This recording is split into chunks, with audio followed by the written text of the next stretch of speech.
Good morning. Good morning, everyone. Morning.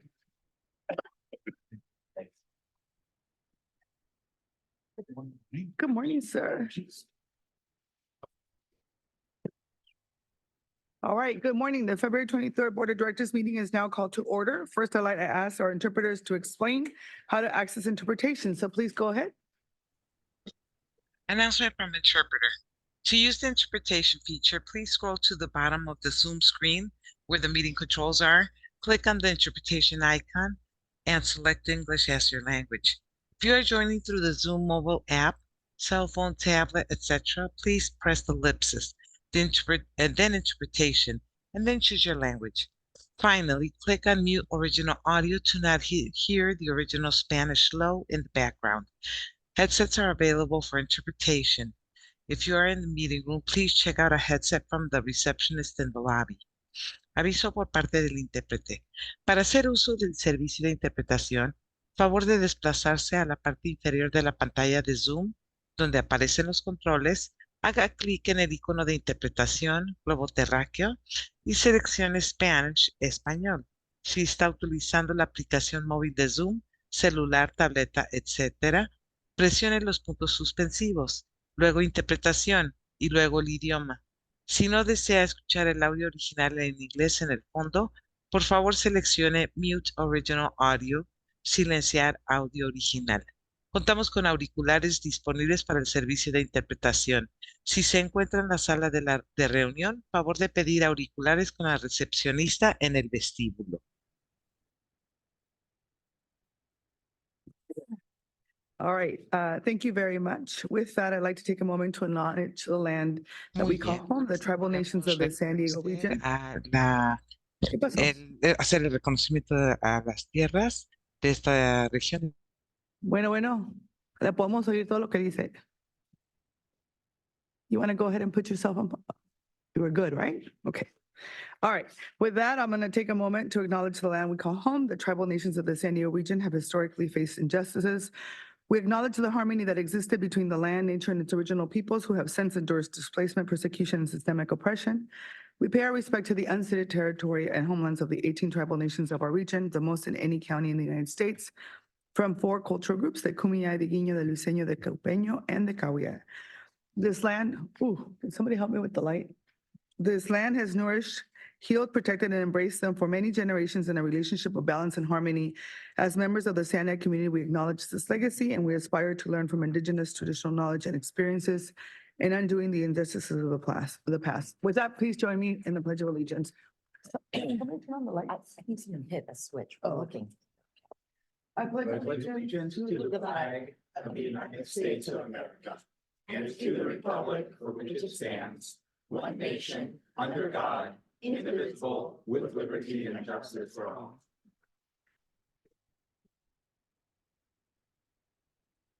All right. Ms. Francesca, can you please confirm the quorum? Thank you, Chair. We do have 16 jurisdictions present. Absent at the moment are County of San Diego Seat B, the City of Del Mar, the City of Lemon Grove, and the City of Poway. All right. We will start today with non-agenda public and member comments. As a reminder, no comments shall be used loud, threatening, profane, or abusive languages that disrupt the orderly conduct of the meeting. It will not be tolerated. Any such language or any disorderly contact that disrupts, disturbs, or otherwise impedes the orderly conduct of the board meeting is prohibited. Per our board policy, the amount of time allotted for each verbal public comment is determined based on the number of agenda items, the complexity of those items, and the number of persons anticipated to offer comment. This allows us to hear from as many people as possible and to complete our business while we still have quorum. Based on those factors for today's meeting, each member of the public will be allowed 1 minute for their comments. I'm going to turn it over to Francesca for public comment. Thank you, Chair. I'm going to call in the first 5 speaker slips that I received, and then we will come back to the rest of the non-agenda public comment before the board goes into closed session. So the first person will be Rita Clement, if you'd like to step up to the podium, who will be followed by Truth.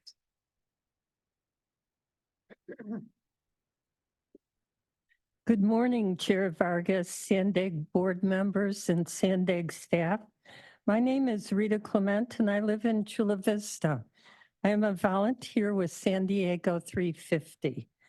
In 2023, SANDAG brought hundreds of millions of dollars to the San Diego region to invest in mobility options for our communities. Thank you for continuing the Youth Opportunity Pass program for 2 more years. We appreciate the outreach to our communities in the County of San Diego to search for ideas to make our communities safer and to find solutions to the climate change crisis. Thank you. Thank you. Our next speaker will be Truth, who will be followed by AJ Estrada.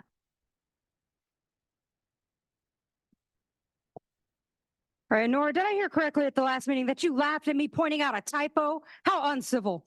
But it was unethical for you to throw appointments into the consent. So I'm going to say Schadenfreude John lacks character, so he should be disqualified from being on any committee or board. And Tara deserves no seat on any committee because she shows up late, leaves early, or no shows meetings. And she didn't even know that Dane is a mayor. Now, Lisa, she actually did a good job as chair. So now I want to second Minto's idea about getting money from the corrupt EPA. Fun facts, do you guys know why the SANDAG color is purple? And meshing of Democrats and Republicans. Do you know why these meetings are on Friday? Same reason people are fired on Fridays, least resistance. Do you know why there's catering? Same reason. A lot of manipulation to get you all to just ride along, like on the trolley with the violent crimes that SANDAG has never addressed. Where's the free lockers for people's weapons of self-defense so they can actually ride here safely? No equity, as usual. See, there's public transit realities and self-induced psychosis from an obvious disconnection from reality. SANDAG. You can thank Luke Bergman for that. Our next speaker will be AJ Estrada, who will be followed by Robert German. Good morning, SANDAG. My name is AJ Estrada. I'm Sergio Jake Estrada. I'm a member of the San Diego Building and Construction Trades Council. Generally, I just want to say thank you for all the work you do. Chair Vargas, Councilmember Moreno, Councilmember Molina, my South Bay reps. I appreciate the work you do here. None of this is easy. As somebody with family who rides the trolley, who rides our buses daily just to get to the grocery store, medical appointments, work. I appreciate all the work you do here. Matthew Leyva Gonzalez, our council member in Imperial Beach. I appreciate you all, and also staff. Thank you for everything you do. None of these decisions are easy to make. Taking this input is difficult, but we appreciate the work you guys show up and do every day. Our next speaker will be Robert German, who will be followed by Michael Brando, and Michael will be our final speaker for this first round of non-agenda public comment. I handed out a flyer, a packet. Any questions on it? Good, then I'll go through it myself then. California Senator Mean Bar up in the LA district has proposed banning leaded avgas. I hope we support that in San Diego. The next picture over is it's not just about kids and pregnant mothers or mothers to be. It's about workers that work on the airport. That's leaded fumes coming out of the planes that he fuels every day, almost 16 hours a day, 7 days a week. The next one is the actual bill, the legislation. You can read it. The other bill is 654. That came out of Brian Jones's office out in East County. And this is their response to the endangerment finding by the EPA. They're playing defense. They're circling the wagons. They want to make 50 years at our airports, which is now usually 20. County of San Diego's jumping on board with the pilots. This is the stakeholders that are basically disagreeing Thank you. Your with time has the expired. EPA. Thank you. And our next speaker will be Michael Brando. You can go ahead. Quote, a human being always acts, feels, and performs in accordance with what he imagines to be true about himself and his environment. For imagination sets the goal picture, which our automatic mechanism, our subconscious mind works on and brings into physicalization. We act or fail to act not because of will, as is so commonly believed, yet because of imagination, unquote. That's by Maxwell Maltz. And I love coming to these meetings. I like how Truth calls them propaganda updates. You know, we get to keep up with what's going on here. I do want to recommend this book again, The Psychology of Totalitarianism. There's a great audio version of it, self-narrated. If you like to read, the book is great, and it really gets into the nuts and bolts about what this organization is about, so you can find out what you're involved in. Thank you.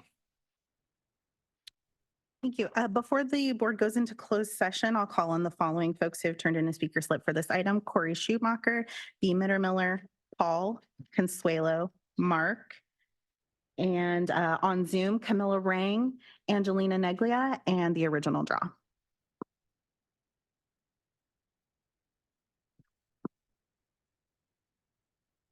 And that concludes the public commenters, Chair.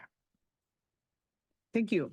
Are there any non-agenda, I'm sorry, are there any comments from our members? Yes, ma'am. Good morning, everyone. I want to share a quick update about active transportation in Vista. Last night, 50 residents attended an Emerald Drive Complete Streets Project community workshop.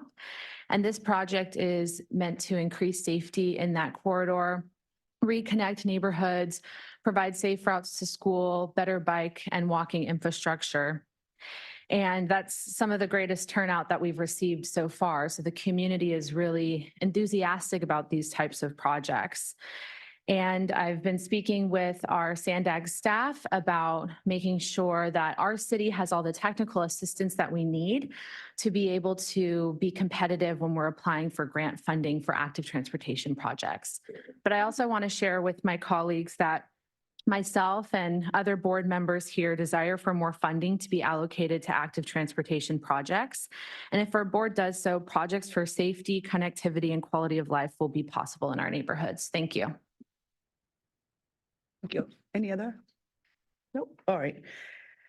Seeing none, I just want to share with everybody that today is the application deadline for our CEO recruitment process. I think we have actually 200 candidates that have already applied, which is pretty cool. And the recruitment subcommittee is going to be meeting next month to conduct the first round of interviews. Our goal is to bring the top finalists to the board for interviews in April and make final selections in May. So I'm going to continue to provide you all updates about where we're at. And so it's moving forward and we are right on time. The other reminder is that the 2024 board retreat will be held on Friday, March 8th from 8:30 to 3:30. And I know some of you texted me that you might not be able to make it. I know it's a tough day that day because it's International Women's Day. Some people have other commitments, but feel free if you can make sure that you either way just fill out this survey that we have for you to make sure that some of the items are addressed. And if you can't make it, let us know so that we can ensure that we connect with you. The retreat is actually going to be in Imperial Beach, at the Salt Drift Point in Imperial Beach. It's a really cool area where we'll have a beautiful view of the Bayshore Bikeway. So if you want to go bike afterwards, I highly recommend it. Right? And is that what you said? Ride a bike or whatever. So again, I think it's really important that all of you see the great work that's being done by SANDAG, and I think we're going to have a wonderful, wonderful retreat. So fill out your survey. And then I also want to thank SANDAG for doing a fantastic job of bringing together our Housing Policy Forum on February 14th. It was a very successful forum, a lot of great information, and I know that you'll be sharing it with the board members at some point.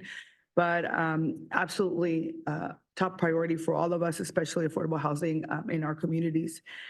And then last but not least, I had the pleasure of speaking at the event, and then I also want to make sure that our next regular board meeting on March 22nd, this has been something that we've been waiting for a while, and I know that the second vice chair, Lisa Huebner, has been really interested in this, particularly having on March 22nd, the director of the California Department of Housing and Community Development, who's going to join us to talk about RENA. And I think there's a lot of interest from our team on this and our board members. So come with your notes and everything that you need to share with him on that day. He's pretty fantastic. So with that, those are my updates, and I'll turn it over to Colleen. Thank you, Chairwoman. Just a few updates. First of all, just to congratulate you on the State of the County address that you gave earlier this week. Great showing, great turnout, and we really appreciate that you acknowledged the work of SANDAG, in particular the Youth Opportunity Pass, and how that's removing barriers for people to have access to affordable transportation, as well as RideFact Now. Also appreciated your attendance and leadership at the Housing Forum. Senator Blakespear was also there. I think many of you probably know, and we've notified your city managers, there is housing funding that we had planned to allocate to local jurisdictions. And that is something now that the state budget is looking at cutting. So we're continuing to advocate to keep that, or really look at some sort of phased approach, at least keeping some of that funding coming. So I think it'll be really helpful when we have the Director of Housing and Community Development here at the end of March to have that conversation. With respect to active transportation, since you brought it up, Councilmember Melendez, there are a number of things that we are doing around active transportation. We actually have 9 projects, bike active transportation projects that will go to construction within the next 18 months. And so when we get through those, that will largely complete the early action program that this board adopted roughly 12 years ago. So we're making a lot of headway there. The other thing that we're working on is really making sure that we're including active transportation in the regional plan that will be coming forward to you all. So I wanted to make you aware of that. April, we will actually start construction on one of those projects, the Imperial Avenue Bikeway project. So we're going to keep residents informed. It's always difficult when we go into communities, as you all know, in your local jurisdictions, and start making improvements. Residents are asking questions about what's happening. So we're working hard to keep everyone informed about that. That concludes my report, and I'll turn it back to you, Chairwoman. Thank you. Thank you so much for all the great work. And I just want to say thank you for the smooth transition that we've had. You've done a fantastic job, so appreciate that. The next item on the agenda is our consent agenda. So I'm going to turn it over to Francesca for any public comment, and then we're going to go ahead and move forward. Thank you, Chair. We'll start with Truth. If you'd like to step up to the podium, and Truth will be followed by Paul the Bold.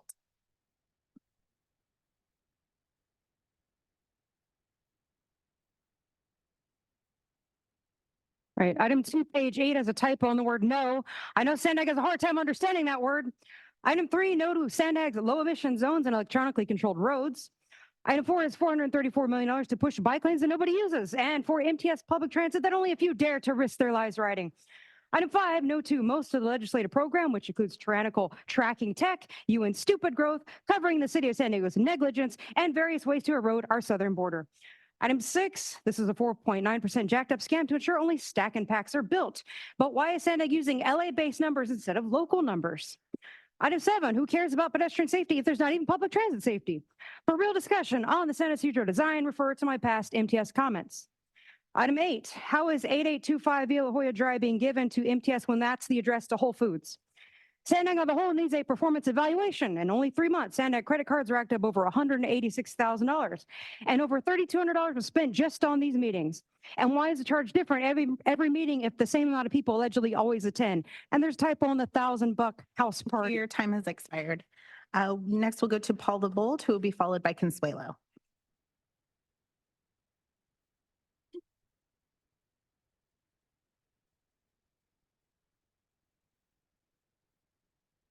Hi, Paul Bold. 9, the idea is good to send tow trucks out to reduce freeway congestion. But when you have a roving patrol service during peak commute hours from trucking companies, that will add to congestion. I suggest regular stations next to the freeway and/or cars with an extra gallon of gas, a jump start, radiator water, or tire change. Number 4, anything to do with money, fees, or taxes and Transnet should be put on hold pending resolution of the scandal and tested and correct implementation of a solution. Chula Vista knows this. And this toll discriminates against lower paid workers. We need confidence that things are done right. not just bad programs patched up by the same people in charge of them when they broke. 8. Thank you. Your Didn't time say has anything here expired. about when to. Sir, I'm sorry, we do need to move on to the next person. Thank you.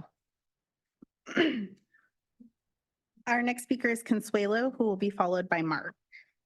And I did want to know, for the folks who have your hand up on Zoom, if you'd like to speak on the consent agenda, please keep your hand up. But if your hand is raised to speak on non-agenda public comment, I've written down your names and we'll call on you at the end of the meeting so you can put your hand down. Life and registration subscription is the fundamental pillar of the intent of things. Smart cities, circular or shared economy, social credit scores, carbon, and water. The agenda implemented in the last 2 decades was to transform public services such as roads, hospitals, schools, water, and energy into services and then offer them as a subscription. The reason to convert essential needs into services for subscribers, which will soon require biometric digital identification, is that the Internet of Things can monitor, measure, monetize, manage, and ration resources and consumptions. So they use things like equity, sustainability, and social justice, a few of the sparkly names they give this agenda. Well, let's see, what else do I have here? Thank you. Your time has expired. Our next speaker will be Mark, who will be followed by Karina Contreras.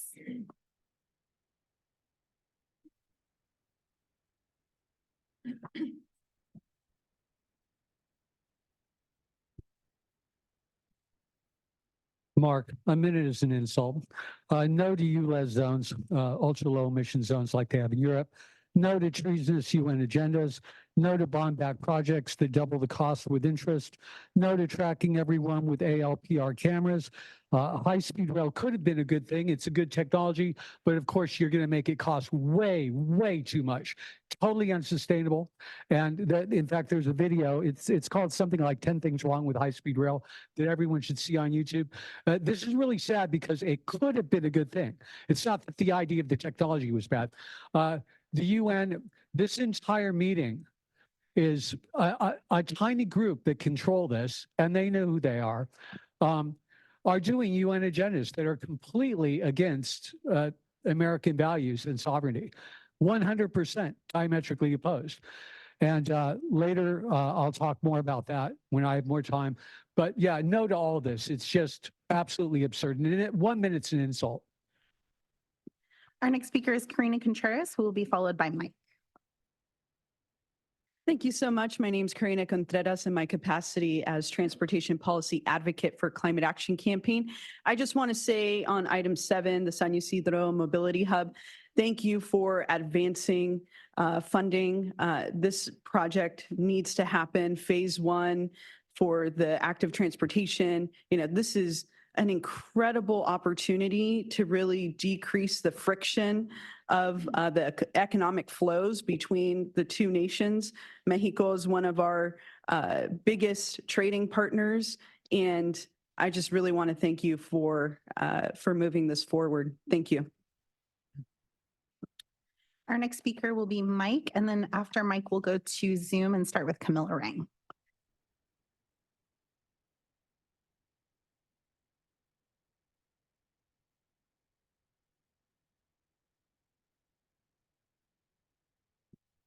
All right. Mike, if you're in the room, can you please step up to the podium? I'm going to go to Camilla, and then Mike, if you are still here, please go to the podium. Camilla, you can go ahead.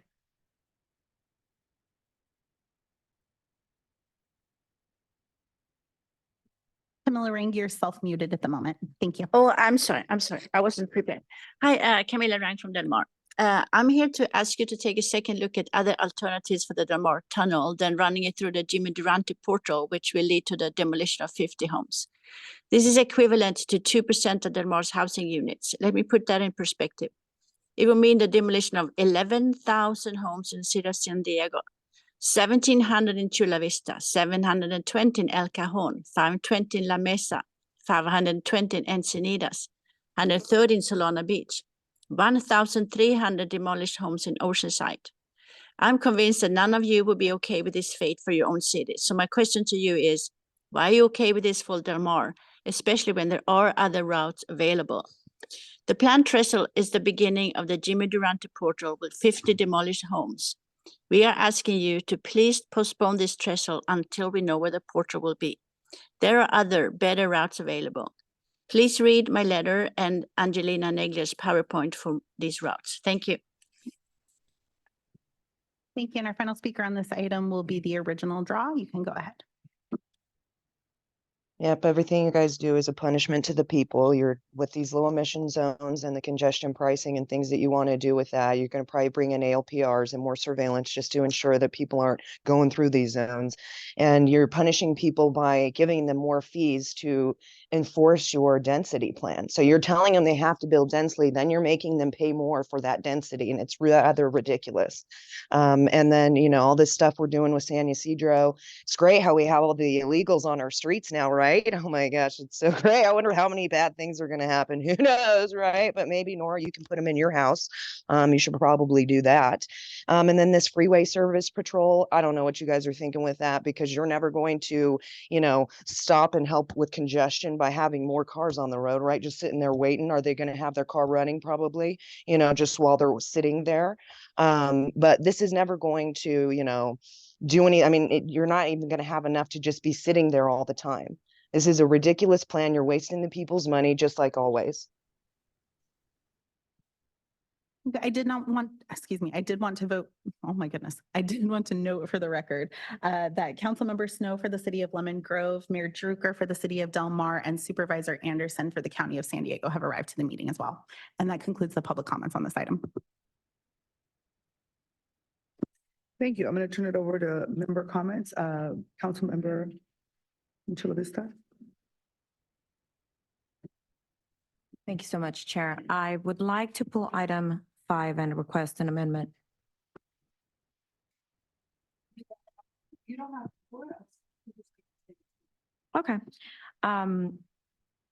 So the SR 125 has been a longstanding priority for the South Bay and Chula Vista. Our residents feel the impacts of the toll system daily, whether it's choosing the longer route or to avoid the toll road or paying the fee. To align our legislative program with this board's previous resolution in support of debt elimination and removal of toll-only operations of the SR 125, I would like to propose an amendment to add a goal under the support section that would read, efforts assisting in the implementation of SANDAG Board Resolution number 2023/22 to eliminate the debt and toll-only operations on the SR 125 by 2027. I'm happy to second it. All right. Yes, ma'am. Sorry, could we get that up on the screen? Sorry, I didn't catch all of that.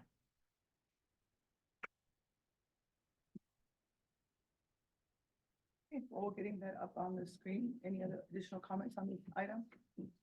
9. Item 9. Yes. Thank you, Chair. The Freeway Service Patrol, $67 million for 5 years caught my eye because it does seem like a lot of money, and certainly we try to stretch every dollar that we can. So I want to thank Major and Ariana Galvan for their help in getting me information on this.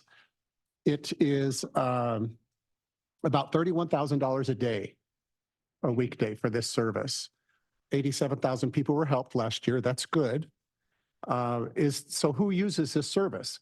The ethnicity reflects society at large. So there's no difference in society of who does or doesn't. As far as income, it is used by lower income people. A third of the people earn less than $46,000. 99% of the people had a cell phone. But here's a remarkable statistic. 83% waited 10 minutes or less for service, which is really good, but it comes at a price. So I guess my question is, as you go to solicit these things, 93% of the vehicles were on the shoulder or on an off-ramp. Only 7% or less were in traffic lanes. 92% of the people did not need a tow. So my question is, as you go out to do these solicitations, does it always have to be a tow truck? Could we save money by using an F-250 that comes out to bring a gallon of gas or change a flat tire or some other breakdown, because only 8% of the people retire to tow, yet the whole program is tow trucks. And I'd love to save money for where we could. If that's an opportunity, I'd love to do that. Thank you. So I think, Colleen, do you want to add anything to that? I mean, I think you're making a request to see if we can take a look at other options. Is that your request, sir? Yes, it is. I know the board member, or the board action is to authorize the CEO to solicit proposals. I'm asking that different options be considered for different levels of service. 10 minutes is pretty fast, and that comes at a cost. Could 20 minutes be acceptable? I mean, AAA is 30 minutes, and you got to pay for gas, and this is free gas in less than 10 minutes. So, but we do understand that low-income people don't always have AAA. So options and things would be great. And so just to make sure I'm clear on that request, I think what we're looking at is, are there other ways to economize the cost? So whether it's in some cases, it doesn't need to be a tow truck. Are there other parameters that we could put in there that would make it less expensive, but still provide the service? Thank you.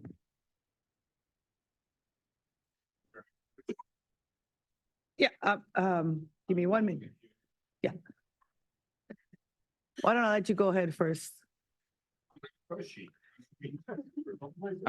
I did want to follow up on council. I am going to play favorites. Go ahead, sir. I want to follow He's up not cute. on Councilman Goebel's point. Do we use, and I was going to ask this after the meeting, but since we brought it up, do we use the TMC to dispatch? So we have a traffic management center, that Caltrans, that first responders, everybody watches TV screens. Every freeway we have is under surveillance, and they dispatch from there. Are we using that, or are these people just driving around looking for people to help? And you may not have the answer now, but as we move forward, I'd like to make sure that we're using the TMC, because that's the quickest, fastest way to it's the traffic management center for those that don't know what the TMC is. Thank you, Supervisor. We will look into that and get back with you. Excellent. Thank you, Chair. Okay, so I actually wanted to pull item 6 and item 8. Actually, item 6, I just have a comment about, so maybe I don't have to pull that. On that one, you know, I read through and I didn't see anything about us reaching out to the building industry or anything like that.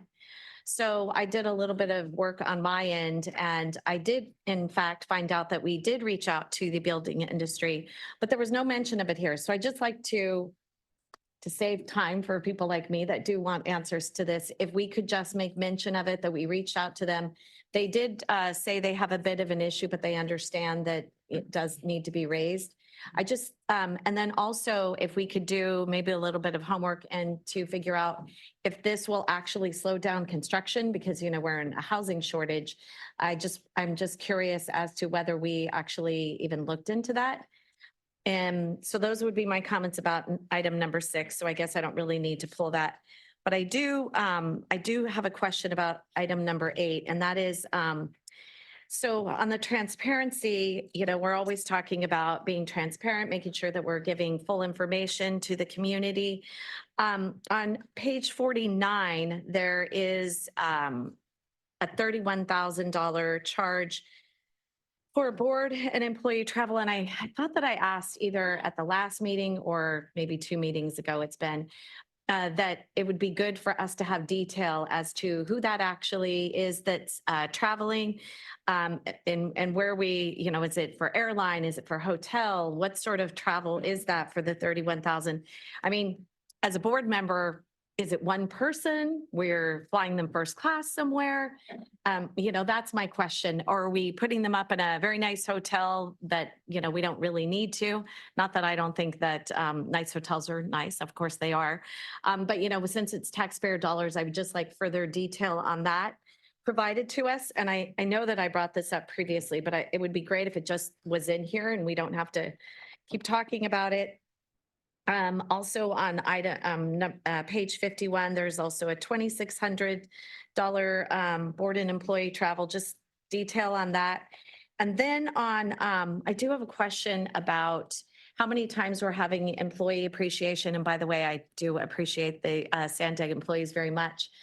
We, in my city, only have them once a year because they can be expensive. And I see that there's $1,000 here, which $1,000 here, $1,000 there. I mean, it can really add up. So I'm just wondering, how often are we doing these? Because I don't know. I'm not aware, and I didn't have the time to go back and look, keep looking back and seeing, you know, this is like the first of 4, or this is the 10th one this year. You know what I'm saying? So it'd be good to have a clear understanding as to what that is. Because again, you know, when we're using taxpayer dollars, we're not able to, you know, have a bike lane or, you know, active transport, any other active transportation. Those are some of our least expensive items. I think it would just be good for us to have better details so that we don't have to keep asking these questions, that it's already there, the information's already contained. So if we could get that in the future. I could answer that we do 4 employee appreciation events. We do an all hands meeting every quarter. And so we look at what did we accomplish, what's ahead, and we typically do that offsite and have some refreshments. So that's what we do. I think the clarification, maybe the description is, I think there's some confusion because I think when people think of staff appreciation, you're like giving the like certificates and things of that nature. And what you're really doing is an all hands meeting where you're bringing all of the SANDAG team together, you're sharing information. So this is actually critical and important for constituents to know because so I think that clarification to the mayor's point would be really Yeah, good. like team So, building. yeah. If you just rephrase it. Yeah.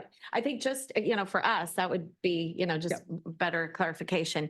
But again, on the travel, I think that it's important for us to be able to, because I always say this, I know, we can't make good decisions if we don't have all of the information. So I know this isn't really an action item. I think it's just I don't know, note and file maybe information.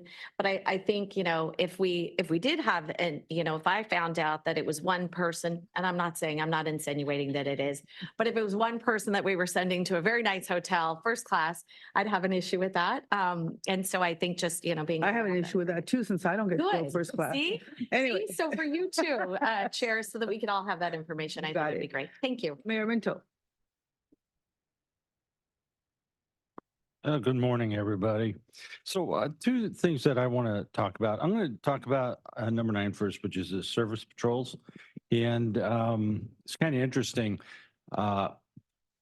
We used to have a committee in the county called the Service Emergency for Freeway Authority or something like that, very similar to what we have here.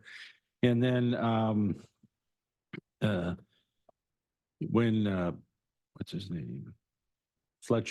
Nathan Fletcher was in the assembly, he had that removed from the county and put under SANDAG. And I served on that committee and we did this whole program for less than, I think, a couple $1 million a year. Matter of fact, we always had money that we were able to give to emergency, you know, folks like firefighters to buy a Jaws of Life or whatever. And it was determined that, you know, we spent too much money in that service authority. And now we're spending ungodly amount of money. And it also ran the call boxes on the freeway. And I think that's what we do also with this committee. And I hadn't thought about it in a very long time until I saw this. But I don't remember us getting any kind of reports about what that program does at SANDAG, how much money until I saw this that we do spend, and maybe what the, if I can use this word, the nomenclature is of it. Because I think that would be important for us, and it might be a way to find cutting cost. I just don't understand why it costs so much money. And from what I understand, we do have some smaller vehicles that do travel the freeways, not just tow trucks. And they do help out with smaller items that are needed, even giving somebody a lift off the freeway, from what I understand. And if not, they should be at least doing things like that and taking people to a safe place where they can get help. So anyways, that's just my 2 cents there. We spent way too much money on it. Maybe it's mired down in the bureaucracy now that the legislation caused. So, and then also on the 125 proposal, you know, I remember being here when we bought that and everything that went along with it. And I think it's a great idea that we do pay that off in a timely manner. But I think we've heard from Ray that we can't do that before a certain time. Before I think I would, you know, actually vote on it. I mean, not that I don't support it, but before I vote on it, I think I would like to get maybe another more detailed report on exactly what happens if we do pay it off, or we don't pay it off, and where we are in the process. Because I think the motion actually is kind of all encompassing. I don't know what all it would take to do it. So that's the only reason why I'd be opposed to it today. So, because I think I would want more information. And for clarification, Mayor, we are having a workshop today to address the 125 at 1:30, and it's a public meeting, and the majority of the folks the emphasis was on the folks who are impacted directly on the 125 were invited, but you're all welcome to join today at 1:30. After this meeting is when we're having it. And the workshop is really it's just an opportunity to get an update for those of us that are impacted directly. And so if you look at the actual request that was made, it's declaring support of eliminating the debt and toll in operations on the SR 125 by 2027, which actually was a motion that had already been done. It actually had been done before in the past, right? So can I just turn it over to you so you can share what had been done on this issue? So I think what she wants to do is actually just elevate it again, because the SANDAG board has taken a position on this before. So can you go ahead? I don't have the full body of that resolution before me, but I believe that resolution was mindful of the fact that per the bond allowances and covenants on the financing for the toll road, that there was a period that arose in 2027 that allowed for the payoff of that, a particular window that opens to pay that without excessive penalties. And I believe that resolution was drawn in recognition of achieving that as a payoff goal. So ultimately, the motion that is before you is not inconsistent with your prior action, but it's just elevating that to say, in addition to us as a board pursuing that as a tool to pursue it, we want to support any legislation that would be consistent with it. Well, my concern with that is the term that you use, there would be no excessive penalties. Which means that there would be penalties, and we shouldn't probably incur penalties. And then maybe it's kind of like asking the question, how much collateral damage do we accept? I'm sorry, I didn't mean to imply that there would be penalties. There would be excessive penalties if you did it outside of that window. But being done at that point in time, there are not penalties at that point. And that's why that is the target for a payoff. But we can certainly bring you back more information and give you clarification on that. Well, the way this is written, it does sound like that it's only asking for support to look at those efforts. And I think that's reasonable to look at it. Doesn't mean that we're voting today to say, all right, we're paying it off. Yeah. So seeing the language again and whatnot, it's a little bit easier to understand. Yeah, and I think just a reminder, right? This is part of the legislative initiative, and you know, the other thing to be mindful of is that there is a $73 billion deficit in the state government, and so some of this work that we're doing not only is aspirational, but it's also if there's an opportunity to find additional funding. I think there's some funding from the federal government that we may be able to tap into that from what is it called? IIJs. So that there, you know, I think it just opens up a little bit of other options. Okay. Because actually the council member and I had this conversation yesterday, and I wanted to make sure that we weren't being premature to the conversations that we're having today and any additional information that our colleagues may need. Okay, well, I appreciate the clarification. You got it. Thank you. Thank you, council member. Yes, ma'am. Thank you so much.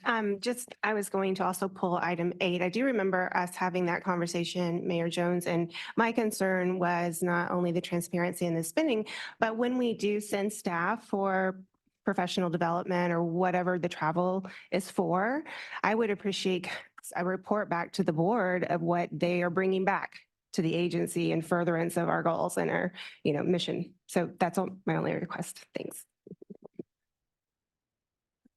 My question was answered. Thank you, Chair. You're welcome. With that, is there a motion? Oh, we have a motion and a second with the amendment. Oh, yes, ma'am. I just had a few comments. No need to Please. pull the item. I'd like to highlight item number 7, a program budget amendment to accept 785,000 from the Federal Transit Administration for the San Ysidro Mobility Hub.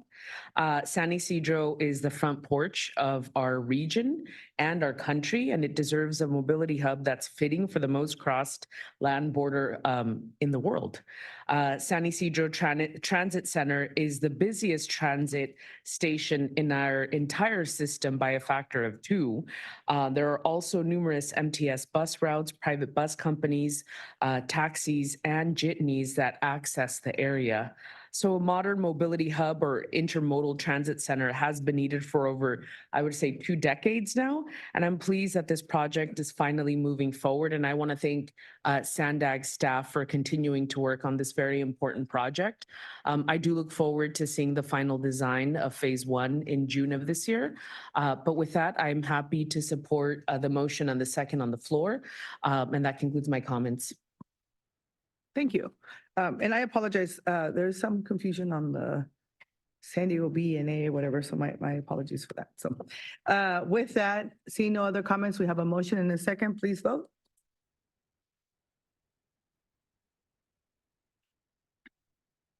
We'll get it right.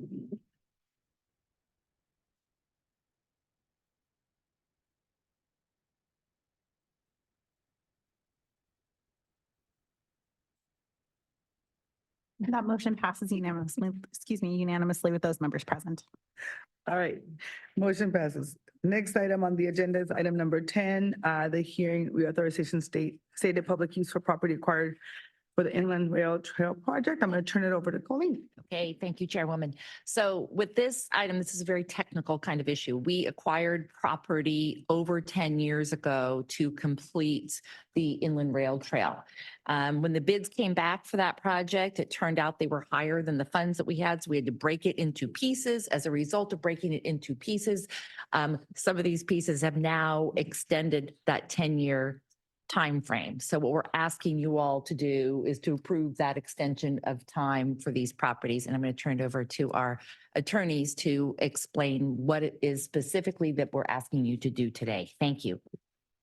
Thank you, Colleen. That's a great summary. My name is Yanni Smitty. I am Senior Legal Counsel with SANDAG. I'm here today with Chris Kluth, who is our Regional Planning Program Manager for Active Transportation, and Brad Kuhn, our outside counsel on this matter. So Colleen mentioned that we're here to talk about staff's request to adopt the reauthorization resolutions for the property interests that were previously acquired for the San Marcos to Vista segment of the Inland Rail Trail project. The Inland Rail Trail is a 21-mile Class 1 bikeway project, and it's planned to be passing through Oceanside, Vista, San Marcos, Escondido, and the County of San Diego. The project is a priority active transportation project in the regional bike plan and is intended to create an interconnected regional bike network. I'm going to turn this over to Brad Kuhn to provide some background and explain the reauthorization resolution request. Thank you. As Colleen mentioned, this was a matter that we brought before the board back in 2014. We had planned to do the entire Inland Rail Trail project at one time, but due to the construction bids coming in higher than anticipated and also running into some utility relocation issues and issues with the CPUC, we needed to break it up into phases.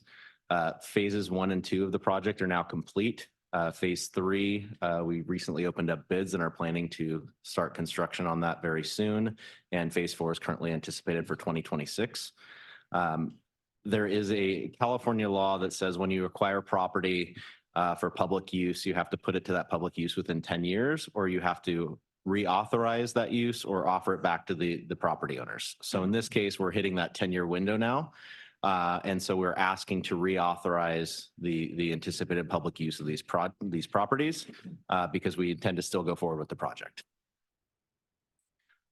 Just so everyone's clear and we're all on the same page, this is just a procedural issue. We're not asking you to vote to approve acquiring any new additional property. All the rights are already acquired. We're not using any eminent domain or anything for this.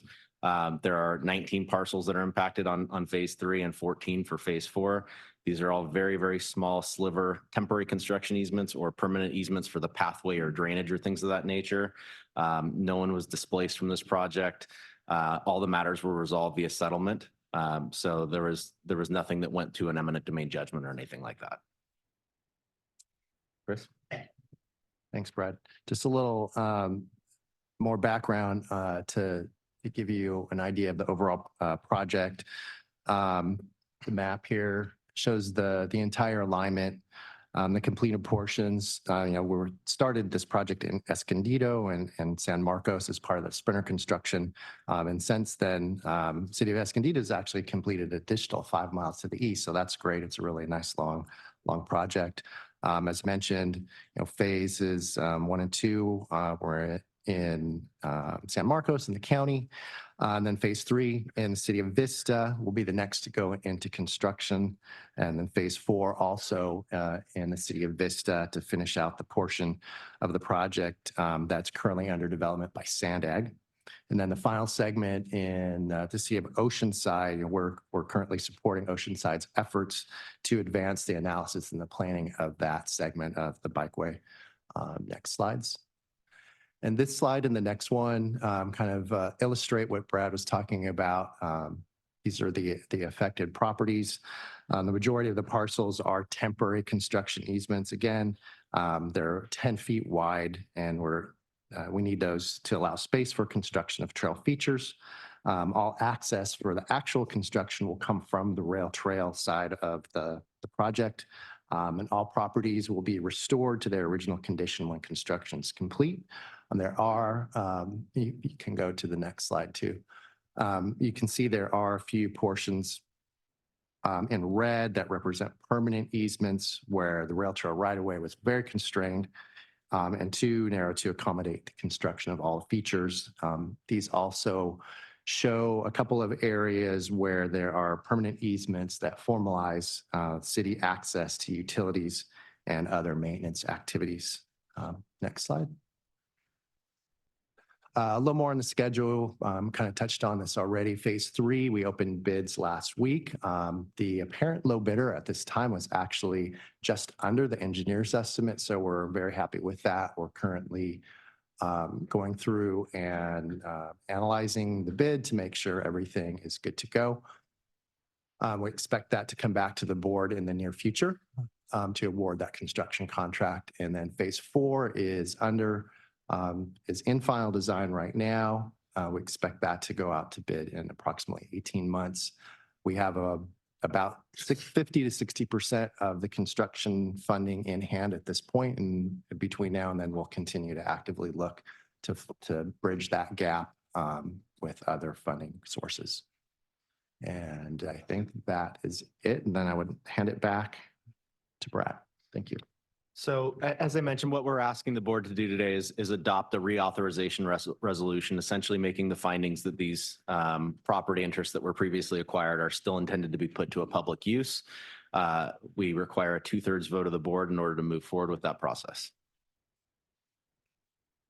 And so, yes, so we're asking the board to adopt the reauthorization resolutions by a 2/3 vote. And the next steps, if the board approves the resolutions, staff would move forward with construction of phase 3 and work to secure additional funding for phase 4. I also wanted to note that given the passage of time and in order to comply with Caltrans funding requirements, we recently issued payments to the impacted property owners for the temporary construction easements for phase 3. We anticipate a similar approach for phase 4. So with that, that concludes the presentation. Thank you. Before we go to member comments, I'm going to turn it over to public comment. Thank you, Chair. First public speaker will be Rita Clement. Please step up to the podium, and our next speaker will be B. Mittermiller.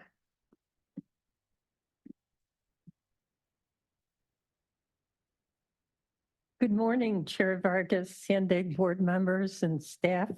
My name is Rita Clement and I live in Chula Vista.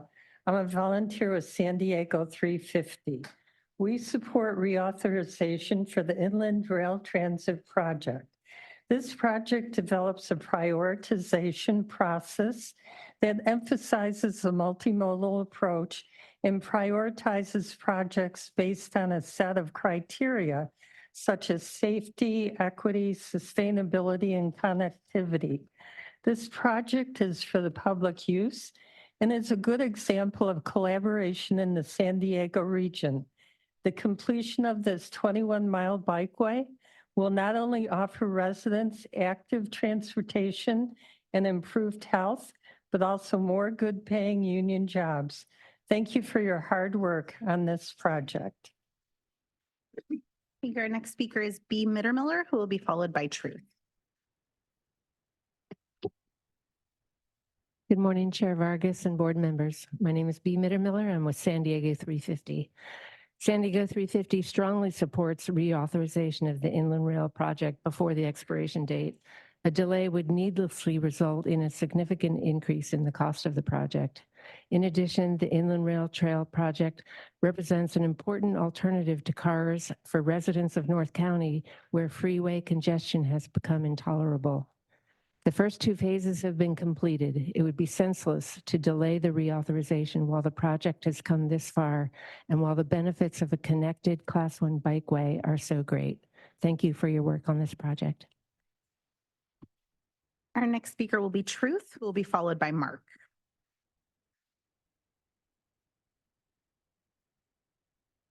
I'm the public. I'm never going to use this. That's taxation without representation.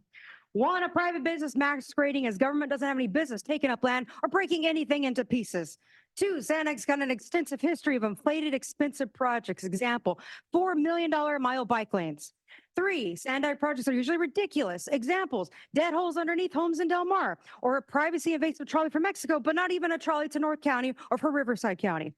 Four, a bikeway when we got people who don't even have homes to live in, it just seems out of touch.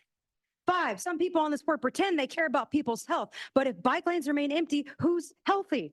And most on this board gorge themselves on genetically modified and artificially flavored junk. So you guys are definitely not experts on health. Six, Santa Fe Avenue, Guajome Street, and Vista is a great example of how traffic congesting and ugly United Nations transit-oriented, sustainable, stack and pack cities are. Seven, SANDAG also has no idea what the greatest public good is. If anything, SANDAG's an expert on the greatest public harm at the highest cost possible. How many millions for this? I'd rather see a highway, a bullet train, or a refund. Our next speaker will be Mark, who will be followed by Paul the Bold.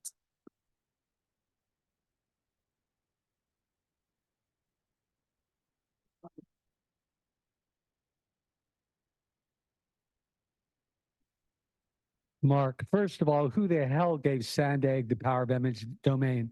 That's scary and dangerous to do their Agenda 21 crap. Many unaddressed issues, too many for a minute. So they're required to reauthorize and make sure it's in the public interest and necessity. There are people that don't have homes. There's no way that a bike lane is even close to a necessity. In fact, I seriously doubt if more than 100 people will ever use this.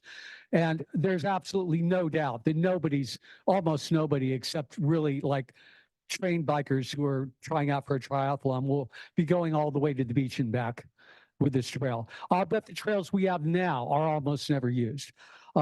Also, it can be redesignated to another project after 10 years, like as long as you consider a necessity, like the bike lanes, not getting rid of illegal migrants that are dangerous to us or housing people that we need to. Thank you. Your time has expired. Yeah, of course it is. Our next speaker will be Consuelo, and after Consuelo, we'll go to Zoom and start with Angelina Neglia. I'm sorry. I'm very sorry. Paul, you can go ahead. And then we'll go to Consuelo. Okay. It sounds like you have another project in abeyance while you debus on taxes, Transnet, and the Del Mar Tunnel. What I mean is this project began in 2009 and is not yet nearly completed. So are you really serious about using these property interests, that is, land that is, or do you simply want to reauthorize it and keep it from other uses? In addition, all of these property interests in the attached list are in Vista. So I'm unclear how you will add San Marcos and Oceanside to the project. On the quick, and meanwhile, the price of land may increase when you get there. Why did you break the project into pieces instead of just doing it all? Thank you. Your time has expired. Our next speaker will be Consuelo, who will be followed by Angelina Neglia.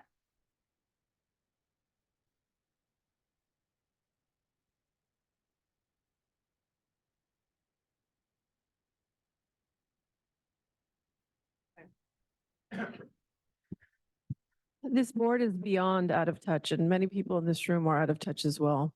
There are funds, the people's money, available to provide things that only a small fraction of the county will be using. In this now moment, there are also people going through their life savings to keep afloat after losing all they've worked for and lost it due to local government negligence. There are people illegally entering our county who are receiving tons more assistance than a military veteran in need. It's all backwards. It's all on purpose. This local government has no intentions to make anything better. Things will never improve. That's not the plan. They don't care. They do things to save face. They want to be liked. And they lie. Too much.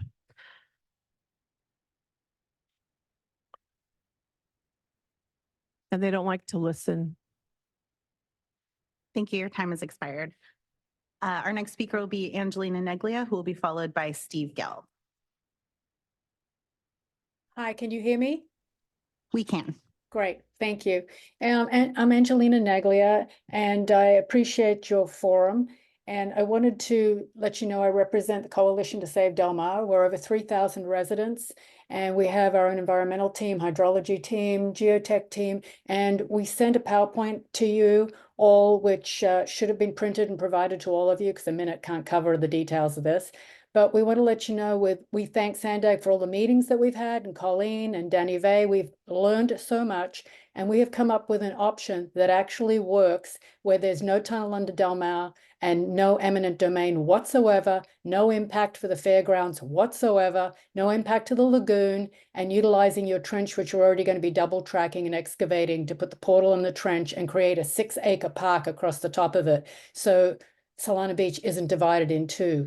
So we ask all of you to think about the destruction of a little town, $4 billion tunnel for 1.6 miles, and that the route we have is way better. Thank you. Your time has expired. Our next speaker will be Steve Gelb, who will be followed by the original draw. Good morning, Chair Vargas and board members. I'm Steve Gelb with San Diego 350. I'm 76 years old and have ridden almost 9,000 miles on my e-bicycle for transportation over the last 3 years. I do this although I live in a high-traffic area and must ride on unprotected bike lanes beside high-speed traffic. Someone said that Americans who want to experience the running of bulls in Pamplona don't need to go to Spain. They can just ride a bicycle in an American city. The biggest reason people don't ride bicycles is fear for their safety. A friend told me she'd love to get an e-bike and drive less, but her son won't let her because he doesn't want to see her injured or killed. When completed, the Inland Rail Trail will be a major improvement in cycling safety and connection. It will encourage so many more people to cycle. Please vote to move it forward. Thank you. Thank you. Our next speaker will be the original draw, who will be followed by Leif Genzert, and Leif will be our final speaker on this item. Public interest, my ass. This is ridiculous. You guys sit here and it's like, if we build it, they will come. All the people will come and ride these bike lanes if we, spend millions and billions of dollars to put them there, even though they're not right now. And you sit and act like we're not taking eminent domain. You're not, because you didn't have to do that, because you paid them to capitulate, to give you their land, because you're saying it's for public use and the public wants this. So that's the problem, is that, you know what, with eminent domain, why don't we take eminent domain over all of you on the board's houses, since we're having this influx and we're just allowing all of these illegals to be here and nobody seems to give a crap about that? Why don't you put them in your home? And why don't you house them? And why don't you provide them with all the services instead of making the people do it, putting our county in danger? It's ridiculous that you won't even, acknowledge the things that are going on, and then you'll spend so much money on bike lanes that nobody uses. And then all the rest of the county suffers because you can't take care of the things that they need you to take care of and that you're supposed to, and tell them that you do. Our final speaker will be Leif Genzer. You can go ahead. Good morning, everyone. My name is Leif Genzer. I'm an immigrant to this country, so I have a little bit of an idea how things look in other countries. And it's great to see that SANDAG is pushing more for public infrastructure like bike lanes. I'm also a board member of Ride SD, a public transit advocacy group. And over the last months, we have increased visitors to our organization. There's lots of people in the county and in the city that want these changes. So it's great to see that SANDAG is moving in this direction, especially in the North County. Thank you. Thank you, Chair. That concludes the public comments on this item. Thank you. Member comments. I'm going to turn over to Mayor Jones. Thank you so much, Chair. I just wanted to speak on this item because I've actually been on the Inland Rail Trail going to Escondido. It's a great asset for our county. I really am excited that we're moving forward on the other portions of it, because the day that we can go all the way from Escondido to Oceanside will really be a good one. They're safe. They are, not next to the road. So I think, the safety portion of this really will make a big difference. And so I'd like to make a motion to approve it and move forward with it. And, just expressing support for all that we're doing on this very important infrastructure project. Thank you. Second. Thank you. Councilmember Fisher. Thank you, Chair. I absolutely support this. As a kid growing up in Imperial Beach, the connectivity part that went from Chula Vista to Coronado, because we did have a route that went from Coronado or from Imperial Beach to Coronado, but there was a big gap between Saturn, and I think it was about 1.5 miles. And we'd have bike riders coming up the street that I lived on, very unsafe. And that was 40 years ago. And you'll see that when we go to the retreat, you'll see what a vibrant, thriving commerce community exists down next to the current bike path. Down the Bayshore Bikeway, you'll see how it connects. And again, it's taken 40 years for it to get to that thing, but it's great. And so I'm happy to support this and happening in the North County. I think that the residents will see, and the point of building it, and they will come, they will absolutely come. Avid bike riders, they'll ride 40 miles a day. It's pretty insane to watch. And I'm sure Councilmember Duncan can attribute to the financial gains of a city having that running north and south. So that's my comments. Is that a second, sir? Oh, you did? I didn't hear you. Okay.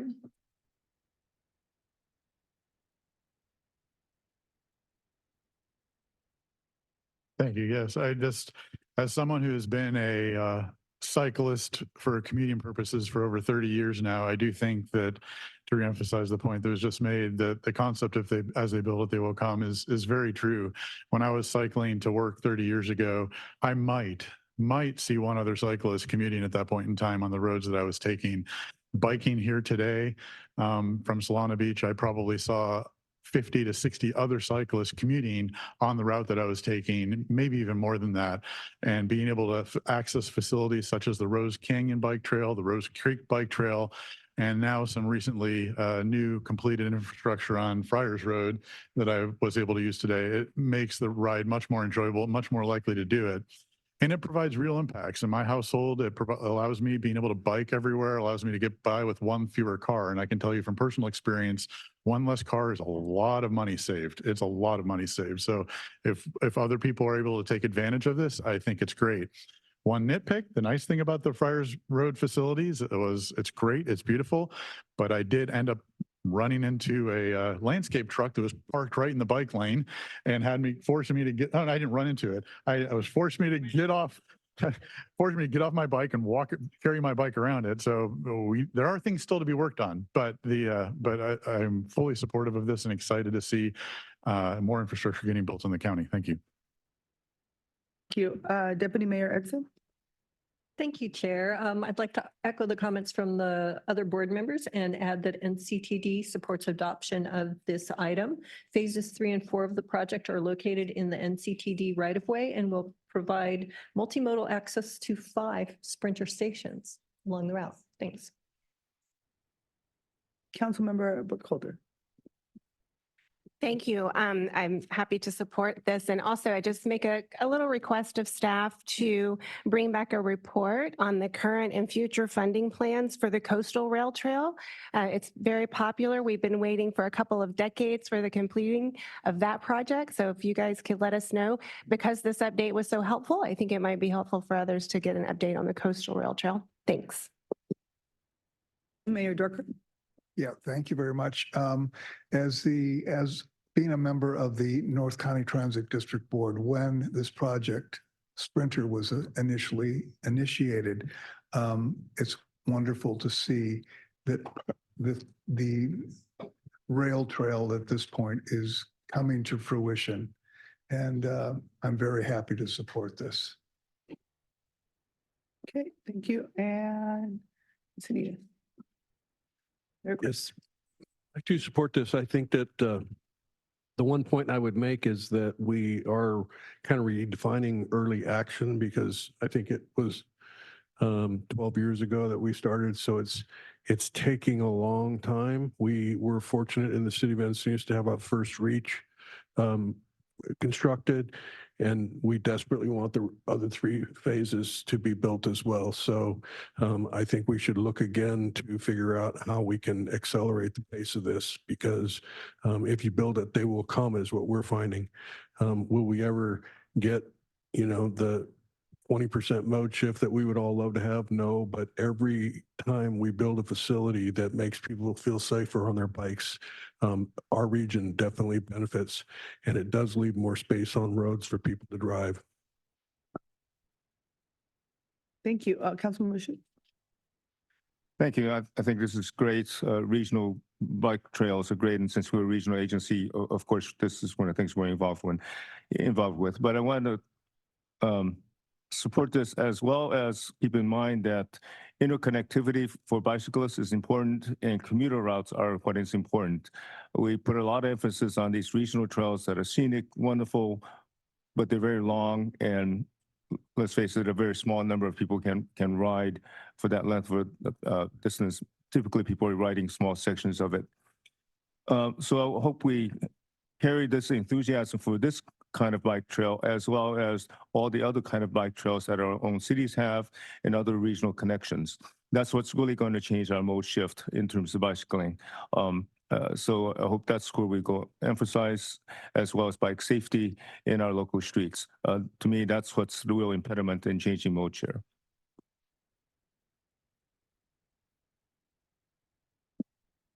All right. Who else is? Oh, wait. Yeah, I just want to say Escondido is not exactly known for having safe, active transportation routes. And the Creek Trail for us gets us from the most eastern point all the way through San Marcos. And the one thing that I do hear from members of my community is they would like to be able to go all the way to the end. So I'm in support of this, and I would encourage all of my colleagues to support this as well. All right, seeing no one else on the queue, I do want to say that I think this is fantastic as a new bike rider. Not to your space yet, and we're going to make it happen. But anyway, thank you. So we have a motion and a second. Please vote. And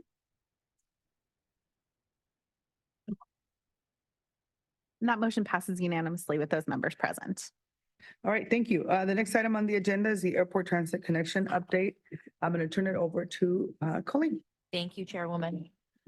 So this is the popular item of the day, and I just want to start off by saying that the airport transit connection is a priority for the region, and it's a priority for this agency.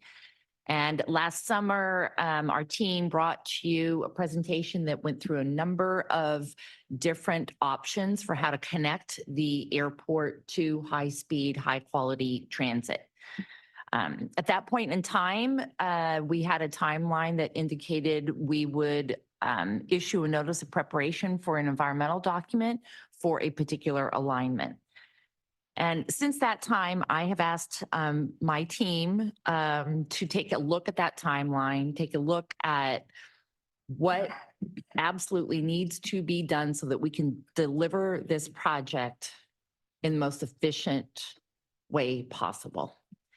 And when we did look at that, and this is a commitment I made to all of you when I took this job, to be accountable, to be transparent, and to be as efficient and effective as possible. And when we took a look at that timeline, it became clear that there was additional work that needed to be done in order to meet state and federal requirements and to really allow you all the opportunity to pick what we would consider the locally preferred alternative that would go into the environmental process. So what the team is here to do today is to share with you how we plan to approach that. We want to keep this within the initial 36-month timeline to complete. Use the latest data that's coming out of the regional plan, the data that we had used for the analysis that we presented to you last summer was from 2016. It didn't include the latest data from COVID, for example. So with that, I'm going to turn it over to Jennifer and Keith. And as I do this, I just want to also say that these are some of the best employees we have at SANDAG who know how to deliver environmental documents, both California documents and federal documents. I'm just really appreciative to have them on the team. So with that, I'll turn it over to you, Jennifer. Thanks, Colleen. And good morning, Chair and members of the board. I'm Jennifer Williamson. I'm your Mobility Planning Manager here at SANDAG. And I'm joined today by Keith Greer, who's in charge of our environmental section. And you all know Antoinette as well. So what I'd like to do today is kind of put some details on how we're going to approach the next 3 months. If we could go to the next slide. Is it stuck? So here we have outlined what's going to happen in the next 36 months. Here we are in March of 2024 right now. And if I can just take you back to July when you last saw this item. And in July, we showed you 7 concepts. And within those 7 concepts, there were subcomponents. So there were things like bridges and tunnels and other features that were contained within each of the 7 concepts. So as part of that item, we also told you that we were going to go and outreach to our stakeholders. And we did that. And by and large, everybody is so supportive of this project. I mean, everybody is super excited to connect a project to the airport and finally get it done for the region. One of our primary stakeholders is the Federal Transit Administration. And we spoke to them about all 7 concepts and all the subcomponents. And one of the key things that they told us is you might be carrying too many into the environmental process. And we would really recommend that you narrow this down before you enter into the environmental process. And the reason for that is that once we issue a notice to proceed for NEPA, we started clock running 24 months. And if we're going to carry 7 concepts with subcomponents in each concept into environmental, it's a little unlikely that we may be able to achieve all of that analysis that needs to be done within that 24-month time frame. Additionally, they asked us if we were using the most recent data and growth forecasts that are developed in this region. And the last forecast that was being used to look at these airport concepts was from 2018. So we do have more recent information. And they said, you know, if you're going to be competitive, you need to look at these concepts using the most recent data. So what we're proposing here is that between March and December, we use all that data. We do some surveys, some travel behavior surveys to assess how people are traveling to and from the airport and how they'd like to be traveling to and from the airport. And then we come in and we feed that into the new model, the ABM3 model, and we run that to really get some good refinement on which projects perform the best. And that would happen between January and August of 25. We would then come back to you to do something really important in probably about the September timeframe, the September 2025 timeframe. And what we'd want to do there is ask you to select a locally preferred alternative. And that's a FTA term. That's a really important FTA term. And what that means is essentially that we come back to you with all the concepts, with all the public outreach, with all the data, and we say, here's our recommendation to you, SANDAG Board of Directors, for the best possible project that we would like to take into environmental as our preferred project. You would then take action on that, and that's when we would start the environmental process. And what that does for us is a couple of things. It's going to streamline the environmental process, and we think it's going to be much cheaper because we won't have to do technical studies on 21 different concepts after you do all the subcomponents of each of the 7 concepts that were identified. And also we bring a lot of the work in-house at SANDAG. And what that allows us to do is have better control over what we do and how the project is overseen.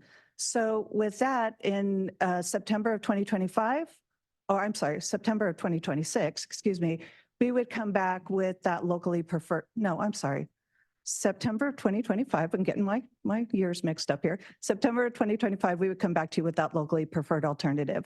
And with that, I'm going to turn it over to Keith here so he can tell you a little bit about what happens then during the environmental phase. Thank you, Board.